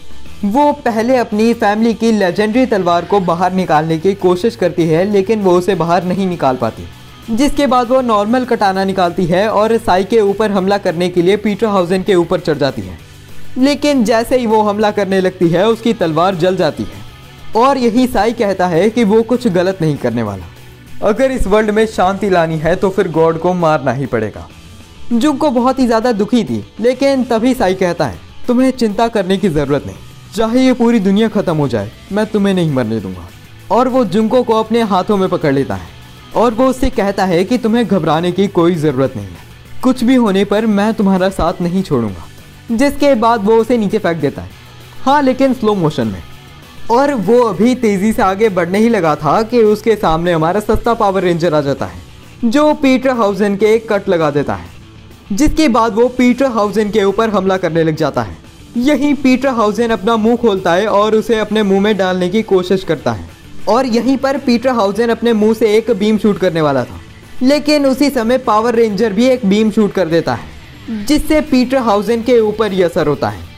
और यहीं पर हम देखते हैं कि साई को मारने के लिए यहाँ पर इस दुनिया की सबसे ज़्यादा बड़ी एयरशिप आ चुकी है, जो बहुत सारी मैजिकल बुलेट से साई की तरफ शूट करने लग जाते हैं और इन सारी बुलेट से पीटर हाउसेन और साई बहुत ही ज़्यादा मुश्किल से बच रहे हैं। पीटर हाउसेन उस एयरशिप के ऊपर एक बीम शूट करता है जिससे वो डैमेज हो जाती है, लेकिन तभी वो एयरशिप पीटर हाउसेन के ऊपर क्रैश कर जाती है और ये चीज़ देखकर सबको ऐसा लगने लग जाता है कि साई अब मर जाएगा। यहीं पर सीन शिफ्ट हो जाता है और हम कोई अजीब सी जगह को देखते हैं। ये जगह कोई स्पेसशिप जैसी लग रही है। इस जगह के अंदर वही लड़की खड़ी है जो सोगा के जैसी दिखती थी, लेकिन सोगा थी नहीं। वो लड़की गुड बाय कहती है और उसके पीछे यहाँ पर एक आदमी आता है, जो और कोई नहीं यामाता बोइचिरो है, जो उसे रोक रहा है और तभी हम देखते हैं कि उस लड़की के पीछे एक डायमेंशन खुलता है जिसके अंदर से डीमन किंग आता है, जो उस लड़की को अपने पास खींचता है और उसे एक चुम्मा दे देता है। ये देखने के बाद यामाता बोइचिरो नीचे बैठ जाता है और कहता है, शिट यार, उसने मेरे से पहले मेरी बंदी को चुम्मा दे दिया। वो बताता है कि उसने हजारों करोड़ों बार टाइम ट्रैवल करा, लेकिन रिजल्ट सेम ही था। हर बार डीमन किंग उसकी बंदी चुरा लेता था। यार इतना ही समझ लगा मुझे इस सीन में। ये तो मुझे बिल्कुल समझ नहीं आया कि डीमन किंग उसकी बंदी चुरा क्यों रहा है। जो भी है, हम अब प्रेजेंट में जुंको को देखते हैं, जिसे ऐसा लग रहा है कि साई मर चुका है। इन सब चीज़ों को देखकर फुजिको भी रोने लग जाती है, लेकिन जुंको को साई की एनर्जी अभी भी महसूस हो रही है। और यहीं पर हम अपने सस्ते पावर रेंजर को देखते हैं, जो इधर उधर सैर करते हुए अपने सामने प्रिंसिपल और यामाता बोइचिरो को देखता है। इतने मसल होने के बावजूद भी प्रिंसिपल यामाता को नहीं हरा पाता, जिसके बाद पावर रेंजर प्रिंसिपल को बचाने की कोशिश करता है, लेकिन यामाता बोइचिरो उस पर हमला करने लगता है। यहीं पर हमारा पावर रेंजर कुछ करने ही लगता कि उसका सूट डीएक्टिवेट हो जाता है और वो नन्हा मुन्ना बच्चा बन जाता है, जिसके बाद यामाता बोइचिरो बताता है कि उसने ही ये सूट बनाया है, तो वो अपनी सोच से ही सूट को डीएक्टिवेट कर सकता है। यहीं पर वो दोबारा प्रिंसिपल को मारने ही लगता है कि तभी हिरोशी कहता है, ये सूट तुमने ऐसे ही तो बनाया नहीं है, तुम खुद डीमन किंग को नहीं मार सकते, इसीलिए तुमने ये सूट बनाया है, और ना ही तुम इस सूट को खुद पहन सकते हो। मैं तुम्हारी मदद कर सकता हूँ, लेकिन तुम्हें इस आदमी को छोड़ना पड़ेगा और मुझे अपनी बंदी भी बचानी है। जिसके बाद यामाता बोइचिरो प्रिंसिपल को छोड़ देता है और हिरोशी का ऑफर एक्सेप्ट करते हुए उसके साथ आगे बढ़ने लग जाता है। यहीं पर दूसरी तरफ फुजिको को भी पता चल चुका है कि साई मरा नहीं है, लेकिन इसी समय उसे कुछ महसूस होता है और वो जहर फेंकती है दीवार के ऊपर, और हम देखते हैं कि दीवार के अंदर से एक रबड़ जैसा मॉन्स्टर बाहर आता है। और मुझे नहीं पता ये किसकी टीम पर है और ये करने क्या आया है, लेकिन इतना जरूर पता है कि मॉन्स्टर को देखते ही फुजिको उसके ऊपर हमला करती है। यही दूसरी तरफ हम हातोरी और तेरुया क्लैन को देखते हैं, जिन्हें फिलहाल लिली शिराइशी मार रही है, क्योंकि अब ये लड़की डीमन किंग की साइड पे आ चुकी है। पता नहीं क्यों इस शो की सारी लड़कियां ही डीमन किंग के ऊपर मरे जा रही हैं। यही लिली कुछ रिपोर्टर्स को अपने पास बुलाती है और बताती है, तेरुया क्लैन की लीडर बनने के लिए तेरुया ने सबसे झूठ बोला है। उसके पिता की मौत किसी एक्सीडेंट से नहीं, बल्कि तेरुया ने उसे खुद ही मारा है, और ये सब मैंने अपनी 2 आंखों से देखा है। कमरे के अंदर बैठी रिलैक्स हुई तेरुया टीवी पे ये सब देखते हुए बहुत ज़्यादा परेशान हो जाती है, और ये हातोरी क्लैन और तेरुया क्लैन डीमन किंग के पास ना पहुंच सके, इस वजह से वो उनके ऊपर हमला करने लग जाती है। लेकिन इसी समय वहां पर तेरुया आ जाती है, जो उसके अटैक को ब्लॉक कर लेती है, और वो उधर बहुत सारे स्नाइपर्स को तैनात कर देती है। यही दूसरी तरफ हम फुजिको को लड़ते हुए देखते हैं उस रबड़ जैसे आदमी से, पर तभी हम देखते हैं कि वहां पर एक चमगादड़ों का झुंड आ जाता है, जो उस रबड़ पे हमला करने लग जाता है। अब दोबारा सीन शिफ्ट हो जाता है, जहां पर लिली उन सारे सोल्जर से लड़ रही है। लिली को ऐसा लगता है कि शायद अब उसने यहीं पर मर जाना है, लेकिन उसी समय हम देखते हैं कि यहाँ पर स्टूडेंट काउंसिल की एक और मेंबर आ जाती है, जो कि बीच में कन्वर्ट हो जाती है, और यहीं पर इधर आर्नोल्ड भी आ जाती है, जो इस रोबोट के अंदर है। एंड आई डोंट नो, और मुझे याद भी नहीं कि मैंने आपको बताया है या फिर नहीं, लेकिन ये लड़की हमेशा गूगा कहती है, गूगा। यही दूसरी तरफ हम फुजिको को देखते हैं, जिसके पास वो चमगादड़ों का झुंड आ चुका है रबड़ मैन को मारने के लिए। उन्हें स्टूडेंट काउंसिल की एक मेंबर कंट्रोल कर रही है, लेकिन इसी समय सोगा को अगवा करने के लिए यहाँ पर यामाता आ जाता है। इसी समय सोगा को चक्कर आता है और वो एक अजीब से इंसान की आवाज में बोलने लग जाती है, यामाता बोइचिरो, जो तुम कर रहे हो तुम सही नहीं कर रहे, तुम्हें पीछे हटना पड़ेगा। अगर तुम आगे बढ़ते हो तो फिर उसका अंजाम अच्छा नहीं होगा। लेकिन तभी यामाता बोइचिरो आगे बढ़ता है और वो सोगा को बेहोश करके अपने गोदी में उठा लेता है, और यहीं पर वो उधर से गायब हो जाता है। और यहीं पर हम देखते हैं कि वो रबड़ मैन अभी भी स्टूडेंट काउंसिल की मेंबर और फुजिको को पीट रहा है। फुजिको एक डीमन के ऊपर राइड करने लग जाती है और वो स्टूडेंट काउंसिल की मेंबर को भी अपने साथ बिठा लेती है। यहीं पर फुजिको कमरे के अंदर जाती है और वो स्टूडेंट काउंसिल के मेंबर से उस रबड़ मैन को झेलने के लिए कहती है, और थोड़ी देर बाद वो एक फायर एक्सटिंग्विशर से उस रबड़ मैन को जमा देती है और फिर वो उसे तोड़ देते हैं। यहीं पर सीन शिफ्ट होता है और हम देखते हैं कि हमारा पावर रेंजर तेरुया के पास पहुंच चुका है, और यहीं पर वो अपनी बंदी को बैटलफील्ड से उठा लेता है और निकल जाता है। और यही हम देखते हैं कि स्टूडेंट काउंसिल के मेंबर्स के पास फुजिको भी पहुंच चुकी है। यहीं पर जुंको नोटिस करती है कि उस एयरशिप के नीचे से बहुत ज़्यादा एनर्जी का फ्लो महसूस हो रहा है, और हम देखते हैं कि उस एयरशिप को नीचे से तोड़ते हुए साई बाहर आता है और वो बहुत ही ज़्यादा पावर को अनलीश करता है, और साई के बाहर आने के बाद उसकी रिस्पेक्ट करने लग जाते हैं स्टूडेंट काउंसिल के मेंबर जुंको और फुजिको। यहीं पर साई पीटर हाउसेन के ऊपर बैठकर यामाता बोइचिरो की तरफ निकल जाता है और डीमन किंग के सामने अपना सिर झुकाते हुए जुंको को उसके हातोरी क्लैन और तेरुया क्लैन के लोग देख लेते हैं, जिसके बाद तेरुया जुंको को मारने का आदेश दे देती है। और सारे लोग बहुत ही ज्यादा कंफ्यूज हो चुके हैं सिचुएशन को देखकर कि सपोर्ट किसको करना है। बेटी को सपोर्ट करें जिसने अपने बाप को ही मार दिया लीडर बनने के लिए, या फिर उस लड़के को करें जो डीमन किंग के प्यार में ही फंस चुकी है। यहीं पर जुंको तेरुया से लड़ने के लिए हातोरी क्लैन की लेजेंडरी तलवार को निकालने की कोशिश करती है, लेकिन उससे तलवार निकलती ही नहीं। इसी समय वो अपने क्लैन के लोगों से कहती है, बेवकूफ लोगों, मैं तुम्हें धोखा देने वाली हूँ। जिसके बाद हम देखते हैं कि तलवार बाहर निकल जाती है, लेकिन ये चीज देखकर कि जुंको ने उनके परिवार की लेजेंडरी तलवार बाहर निकाल ली है, वो लोग जुंको की रिस्पेक्ट करने लग जाते हैं। और यहीं पर तेरुया उन लोगों से मारने के लिए कहती है जुंको को जो उसकी साइड पर है, लेकिन तभी जुंको अपनी तलवार की पावर का यूज करते हुए उन सब लोगों को एक ही झटके में मार देती है। और क्या तुम जानना चाहते हो कि ये पावर कौन सी थी? प्यार। तुमने बिल्कुल सही सुना, ये प्यार की ताकत थी जिसने इन सारे लोगों का कत्ल कर दिया। आखिर ऐसा कौन सा प्यार आने लग गया जिससे लोग एक दूसरे के पेट में छुरी चाकू मारने लग गए। यहीं पर जुंको तेरुया को भी मारने लगती है, लेकिन वो अपनी सारी पावर यूज करके उसके अटैक को बहुत मुश्किल से रोकती है और उसे अपनी आंखों के सामने मौत दिखाई दे रही थी। लेकिन एक सेकंड, ये अटैक तेरुया ने नहीं रोका था, ये अटैक कोरोने ने रोका था, जो कहती है कि जुंको को इस तरह लोगों को नहीं मारना चाहिए। बंदी ने 50 आदमियों को मार दिया, उसमें तेरुया को भी पीट देती, लेकिन इस लड़की ने एंड के लिए एज अ डेजर्ट रखा था तेरुया को, जिस सारे लोगों को मार देंगे फिर उसके बाद लास्ट में मारूंगी मजे ले लेकर। यहीं पर तेरुया भागने लग जाती है कि उसकी जिंदगी बच चुकी है, लेकिन तभी वो अपने सामने अपने बाप को देखती है जो अब एक साइबोर्ग बन चुका है। पता नहीं कौन सा हीलिंग मैजिक यूज करते हैं ये एनिमे वाले, जी मरे हुए बंदे को हम अनडेड बना देंगे या तो साइबोर्ग बना देंगे।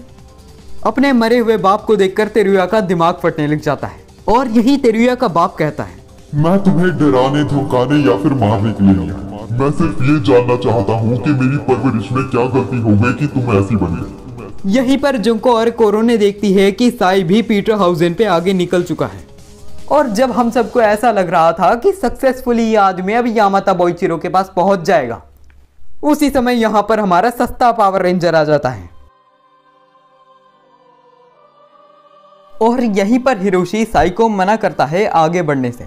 वो साई के ऊपर हमला करने के लिए तैयार हो जाता है, लेकिन उसके बावजूद भी साई रुकता नहीं और आगे बढ़ता है पीटर हाउसेन पे।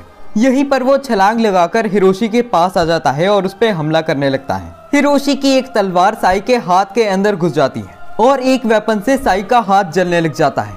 और अगर ऐसा ही चलता रहा तो फिर साई ने मर ही जाना है। और हिरोशी में इतनी हिम्मत नहीं थी कि वो साई को मार सके, जिस वजह से वो अपने अटैक को वापस ले लेता है। लेकिन उससे काफी ज्यादा बड़ा ब्लास्ट होता है, जिससे हम देखते हैं कि साई की आधी बॉडी कट चुकी है। और यहीं पर साई और हिरोशी दोनों नीचे गिरने लग जाते हैं। साई अपनी बॉडी को दोबारा रीजनरेट कर लेता है और वो कहता है, मुझे पता था कि तुम एक बेकार इंसान नहीं हो जो लोगों की जान ले सके। और यहीं पर साई हिरोशी का मास्क भी तोड़ देता है और वो हिरोशी से आराम करने के लिए कहता है। इन सब चीजों को देखते हुए यूको उस जगह पर पहुंच जाती है जहां पर साई और हिरोशी गिरने वाले हैं। यहीं पर साई हिरोशी को नीचे रख देता है और यूको देखकर हैरान है कि हमारा पावर रेंजर हिरोशी था, लेकिन उसके बावजूद भी यूको हिरोशी को गले लगा लेती है और वो कहती है कि उसे सूट के साथ तो कभी प्यार हुआ ही नहीं, उसे तो उस सूट के अंदर मौजूद इंसान के साथ प्यार हुआ था। यहीं पर यूको का सिर दुखने लग जाता है क्योंकि उसके पास साई है, जिस चीज को देखते हुए साई भी यहाँ से चले जाता है और वो हिरोशी से कहता है कि वो यूको को अभी ठीक नहीं कर सकता, लेकिन आगे आने वाले समय में यूको अपने आप ही ठीक हो जाएगी। इसके बाद हम एक बिल्डिंग को देखते हैं जहां पर बहुत सारे लोग मरे हुए हैं और यामाता बोइचिरो भी सोगा को लेकर इस बिल्डिंग में कहीं पर जा रहा है। बोइचिरो एक पेड़ के सामने आ जाता है। यहीं पर उसके पीछे 2 गार्ड्स आ जाते हैं जो कहते हैं, हम तुम्हें ये सिस्टम कभी खत्म नहीं करने देंगे। लेकिन तभी यामाता बोइचिरो एक ही अटैक में उन दोनों को मार देता है और यहीं पर हमें पता चलता है कि ये दोनों गार्ड्स एंड्रॉइड थे। यामाता बोइचिरो अपने मुंह में कहता है, एक सिस्टम जिसे हमने गॉड का नाम दिया, उसे खत्म करने के लिए आइडेंटिटी का इस्तेमाल होता है, जो 100 सालों के बाद एक ह्यूमन के रूप में जन्म लेती है। सिस्टम को एक्सेस करने के लिए हम इसे चाबी भी कह सकते हैं। जब तक गॉड है तब तक इंसान खुशी से नहीं जी सकते, इसीलिए मैं भी इस सिस्टम को ख़त्म करने वाला हूँ। जिसके बाद हम देखते हैं कि वो पेड़ खुलने लग जाता है और हम देखते हैं कि उस पेड़ के अंदर एक अलग ही डायमेंशन है। यहीं पर यामाता बोइचिरो सोगा को उस डायमेंशन में फेंक देता है। इसके बाद सोगा एक अलग इंसान बन जाती है और वो कहती है, तो तुम मेरा इस्तेमाल किस तरह करना चाहते हो यामाता बोइचिरो? मुझे पता है कि तुमने हजारों बार टाइम ट्रैवल करा है।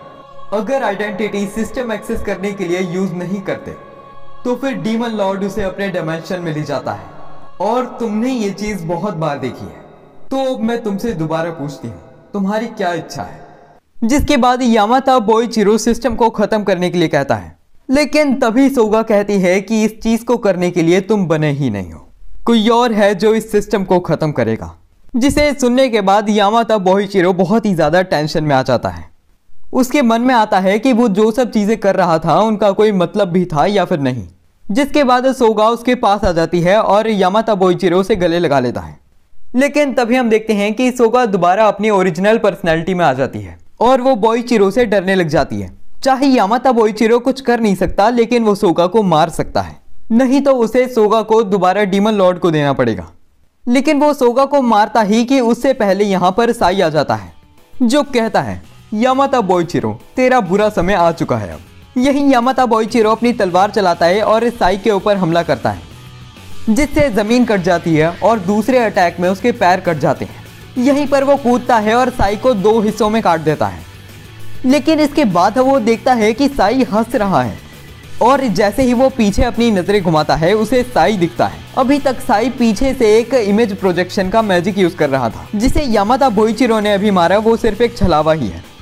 यहीं पर साई एक मैजिक करके यामाता बोइचिरो को नीचे पटक देता है और यहीं पर साई एक ग्रेविटी मैजिक का यूज करना शुरू करता है।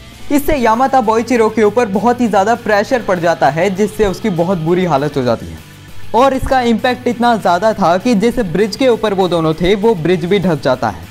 इसी समय वो एंड्रॉइड से साई से कहती हैं, तुमने बिल्कुल सही करा, अब उस आइडेंटिटी को तुम अपने पास रखो और उसे मारने के बाद इस पूरी दुनिया को ख़त्म कर दो।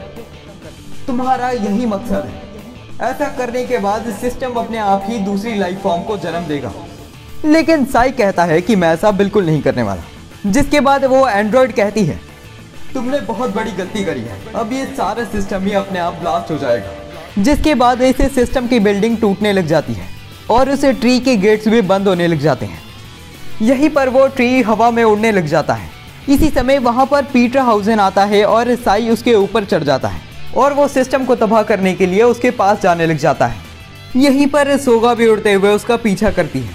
पीटर हाउसेन पेड़ के ऊपर अटैक करके उसमें होल करता है और उसके अंदर जाने लग जाता है।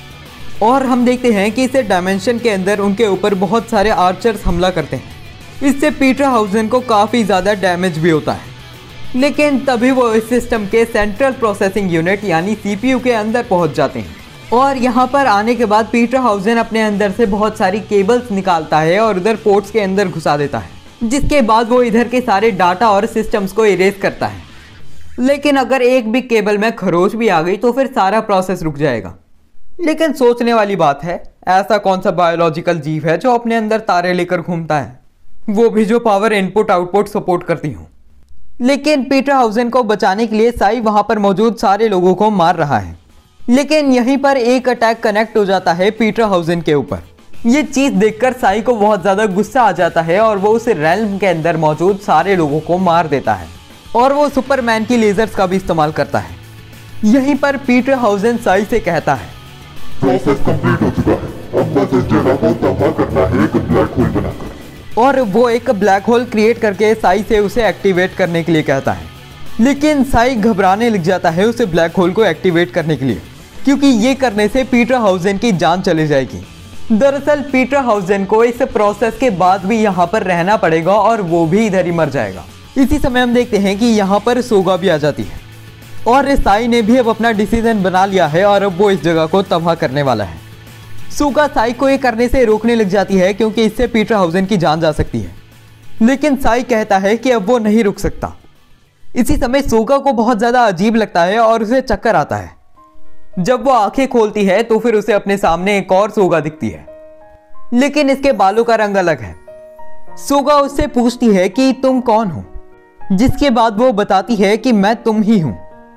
या फिर ऐसा भी कह सकते हैं कि हम दोनों अलग हैं, लेकिन हम दोनों एक दूसरे का ही हिस्सा हैं। मेरे बिना तुम नहीं हो और तुम्हारे बिना मैं नहीं हूं। वैसे मुझे सारी कहानी पहले ही पता है। अगर तुम भी चाहती हो कि साई एक अच्छी जिंदगी जिए, तो फिर शायद हमें कहानी को थोड़ा सा बदल देना चाहिए। जिसके बाद हम देखते हैं कि उस पेड़ के साथ वो डायमेंशन और सिस्टम दोनों ही तबाह हो जाते हैं। उस जगह पर एक बहुत ही ज्यादा बड़ा गड्ढा हो जाता है जहां पर वो ट्री फटा था, और हेलीकॉप्टर का यूज करते हुए अभी जुंको भी इस जगह पर पहुंच चुकी है। उसे अपने सामने साई और सोगा दिखते हैं जो जिंदा है, लेकिन पीटर हाउसेन यहाँ पर नहीं है। और नीचे उतरने के बाद जुंको, सोगा और साई बातचीत करना शुरू करते हैं। साई जुंको से पूछता है, क्या तुम्हें भी अपने दिमाग में कोई अजीब सी यादें आती हुई महसूस हो रही हैं? यहीं पर हिरोशी और यूको भी आ जाते हैं, और हिरोशी साई से माफी मांगता है उन सब चीजों के लिए जो उसने करी हैं। और यहीं पर साई ये भी देखता है कि यूको के ऊपर जो घाव था वो भी नहीं है, जिसका मतलब गॉड को खत्म करने के बाद इस दुनिया में डीमंस भी नहीं बचे हैं। और यहीं पर थोड़ा सा समय बीत जाता है और हम देखते हैं कि यहाँ पर फुजिको भी आ जाती है। लिली, शिराइशी और कोरोने भी यहाँ पर आ जाते हैं, और वो बताते हैं कि उनके दिमाग में कुछ नई मेमोरीज आई हैं। ऐसी मेमोरीज जिनमें साई आकुतो का भी डीमन किंग था ही नहीं, जिसका मतलब सिस्टम खत्म करने के बाद इस दुनिया की कहानी बदल चुकी है। और जो लोग भी साई आकुतो के साथ इन्वॉल्व थे उनकी मेमोरीज रिप्लेस हो गई हैं। लेकिन इस वर्ल्ड में साई डीमन किंग नहीं है। यही हम अगले दिन का सीन देखते हैं, और कोरोने ने अभी साई के घर पे रहना शुरू कर दिया है, और स्कूल में खेलते हुए साई कोई बड़ी दिक्कत भी नहीं कर रहा, और सोगा भी उसके पास रोज आकर चावल खाती है। फुजिको ने अभी भी अपने काले कर्म चालू रखे हैं, जिनसे उसका अनडेड भाई बहुत ही ज्यादा दुखी है। स्टूडेंट काउंसिल में भी कोई चेंज नहीं आया, लेकिन स्टूडेंट काउंसिल में आर्नोल्ड कहती है, वैसे प्रेसिडेंट आप काफी औसम हैं। और स्टूडेंट काउंसिल के मेंबर ये सुनकर चौंक चुके हैं कि आर्नोल्ड गूगा के अलावा भी कुछ और कह सकती है। स्कूल का नया सेशन शुरू होता है, और आज मैजिकल क्रिएचर सबके फ्यूचर ऑक्यूपेशन बताने वाला है, जहां पर साई का फ्यूचर ऑक्यूपेशन हाई प्रीस्ट की जगह दोबारा डीमन किंग आ जाता है, जिसे सुनकर साई की फट जाती है। और पूरे स्कूल में सारे बच्चे दोबारा हक्के बक्के रह जाते हैं, और जुंको तो दोबारा साई को मारने के लिए आगे बढ़ जाती है, जिसके साथ डीमन किंग डाइमाओ का सीजन 1 खत्म हो जाता है।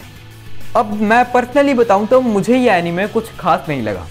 इस एनीमे की स्टोरी तो बहुत ज़्यादा अजीब और रश्ड थी ही, लेकिन अगर ये एनीमे 4.5 घंटे का था तो फिर 2 घंटे तो इसमें एची सीन्स ही भर दिए। और तुम्हें भी पता ही है कि फैन सर्विस स्टोरी में ज़्यादा इंटीग्रल पार्ट कोई प्ले नहीं करती, तो इसी वजह से या तो मैंने सीन्स को बहुत ही ज़्यादा जूम कर दिया या फिर उन्हें कंसीडर ही नहीं करा। बाकी अगर मैंने इस एनीमे को रेटिंग देनी हो तो फिर मैं 4.5 की देना चाहूँगा 10 में से। कमेंट सेक्शन में ज़रूर बताना कि आप डीमन किंग डाइमाओ को कितनी रेटिंग देना चाहोगे। बाकी मैं ये भी बता दूं कि इस एनीमे का सीज़न 2 नहीं आया है और ना ही आएगा, तो सीज़न 2 इस चैनल पे लाना मेरे लिए पॉसिबल नहीं है। बाकी ये ज़रूर बताना कि आप और कौन से एनीमेज देखना चाहते हो। आज के लिए तो बस इतना ही, मिलते हैं हम किसी और वीडियो में। Good bye.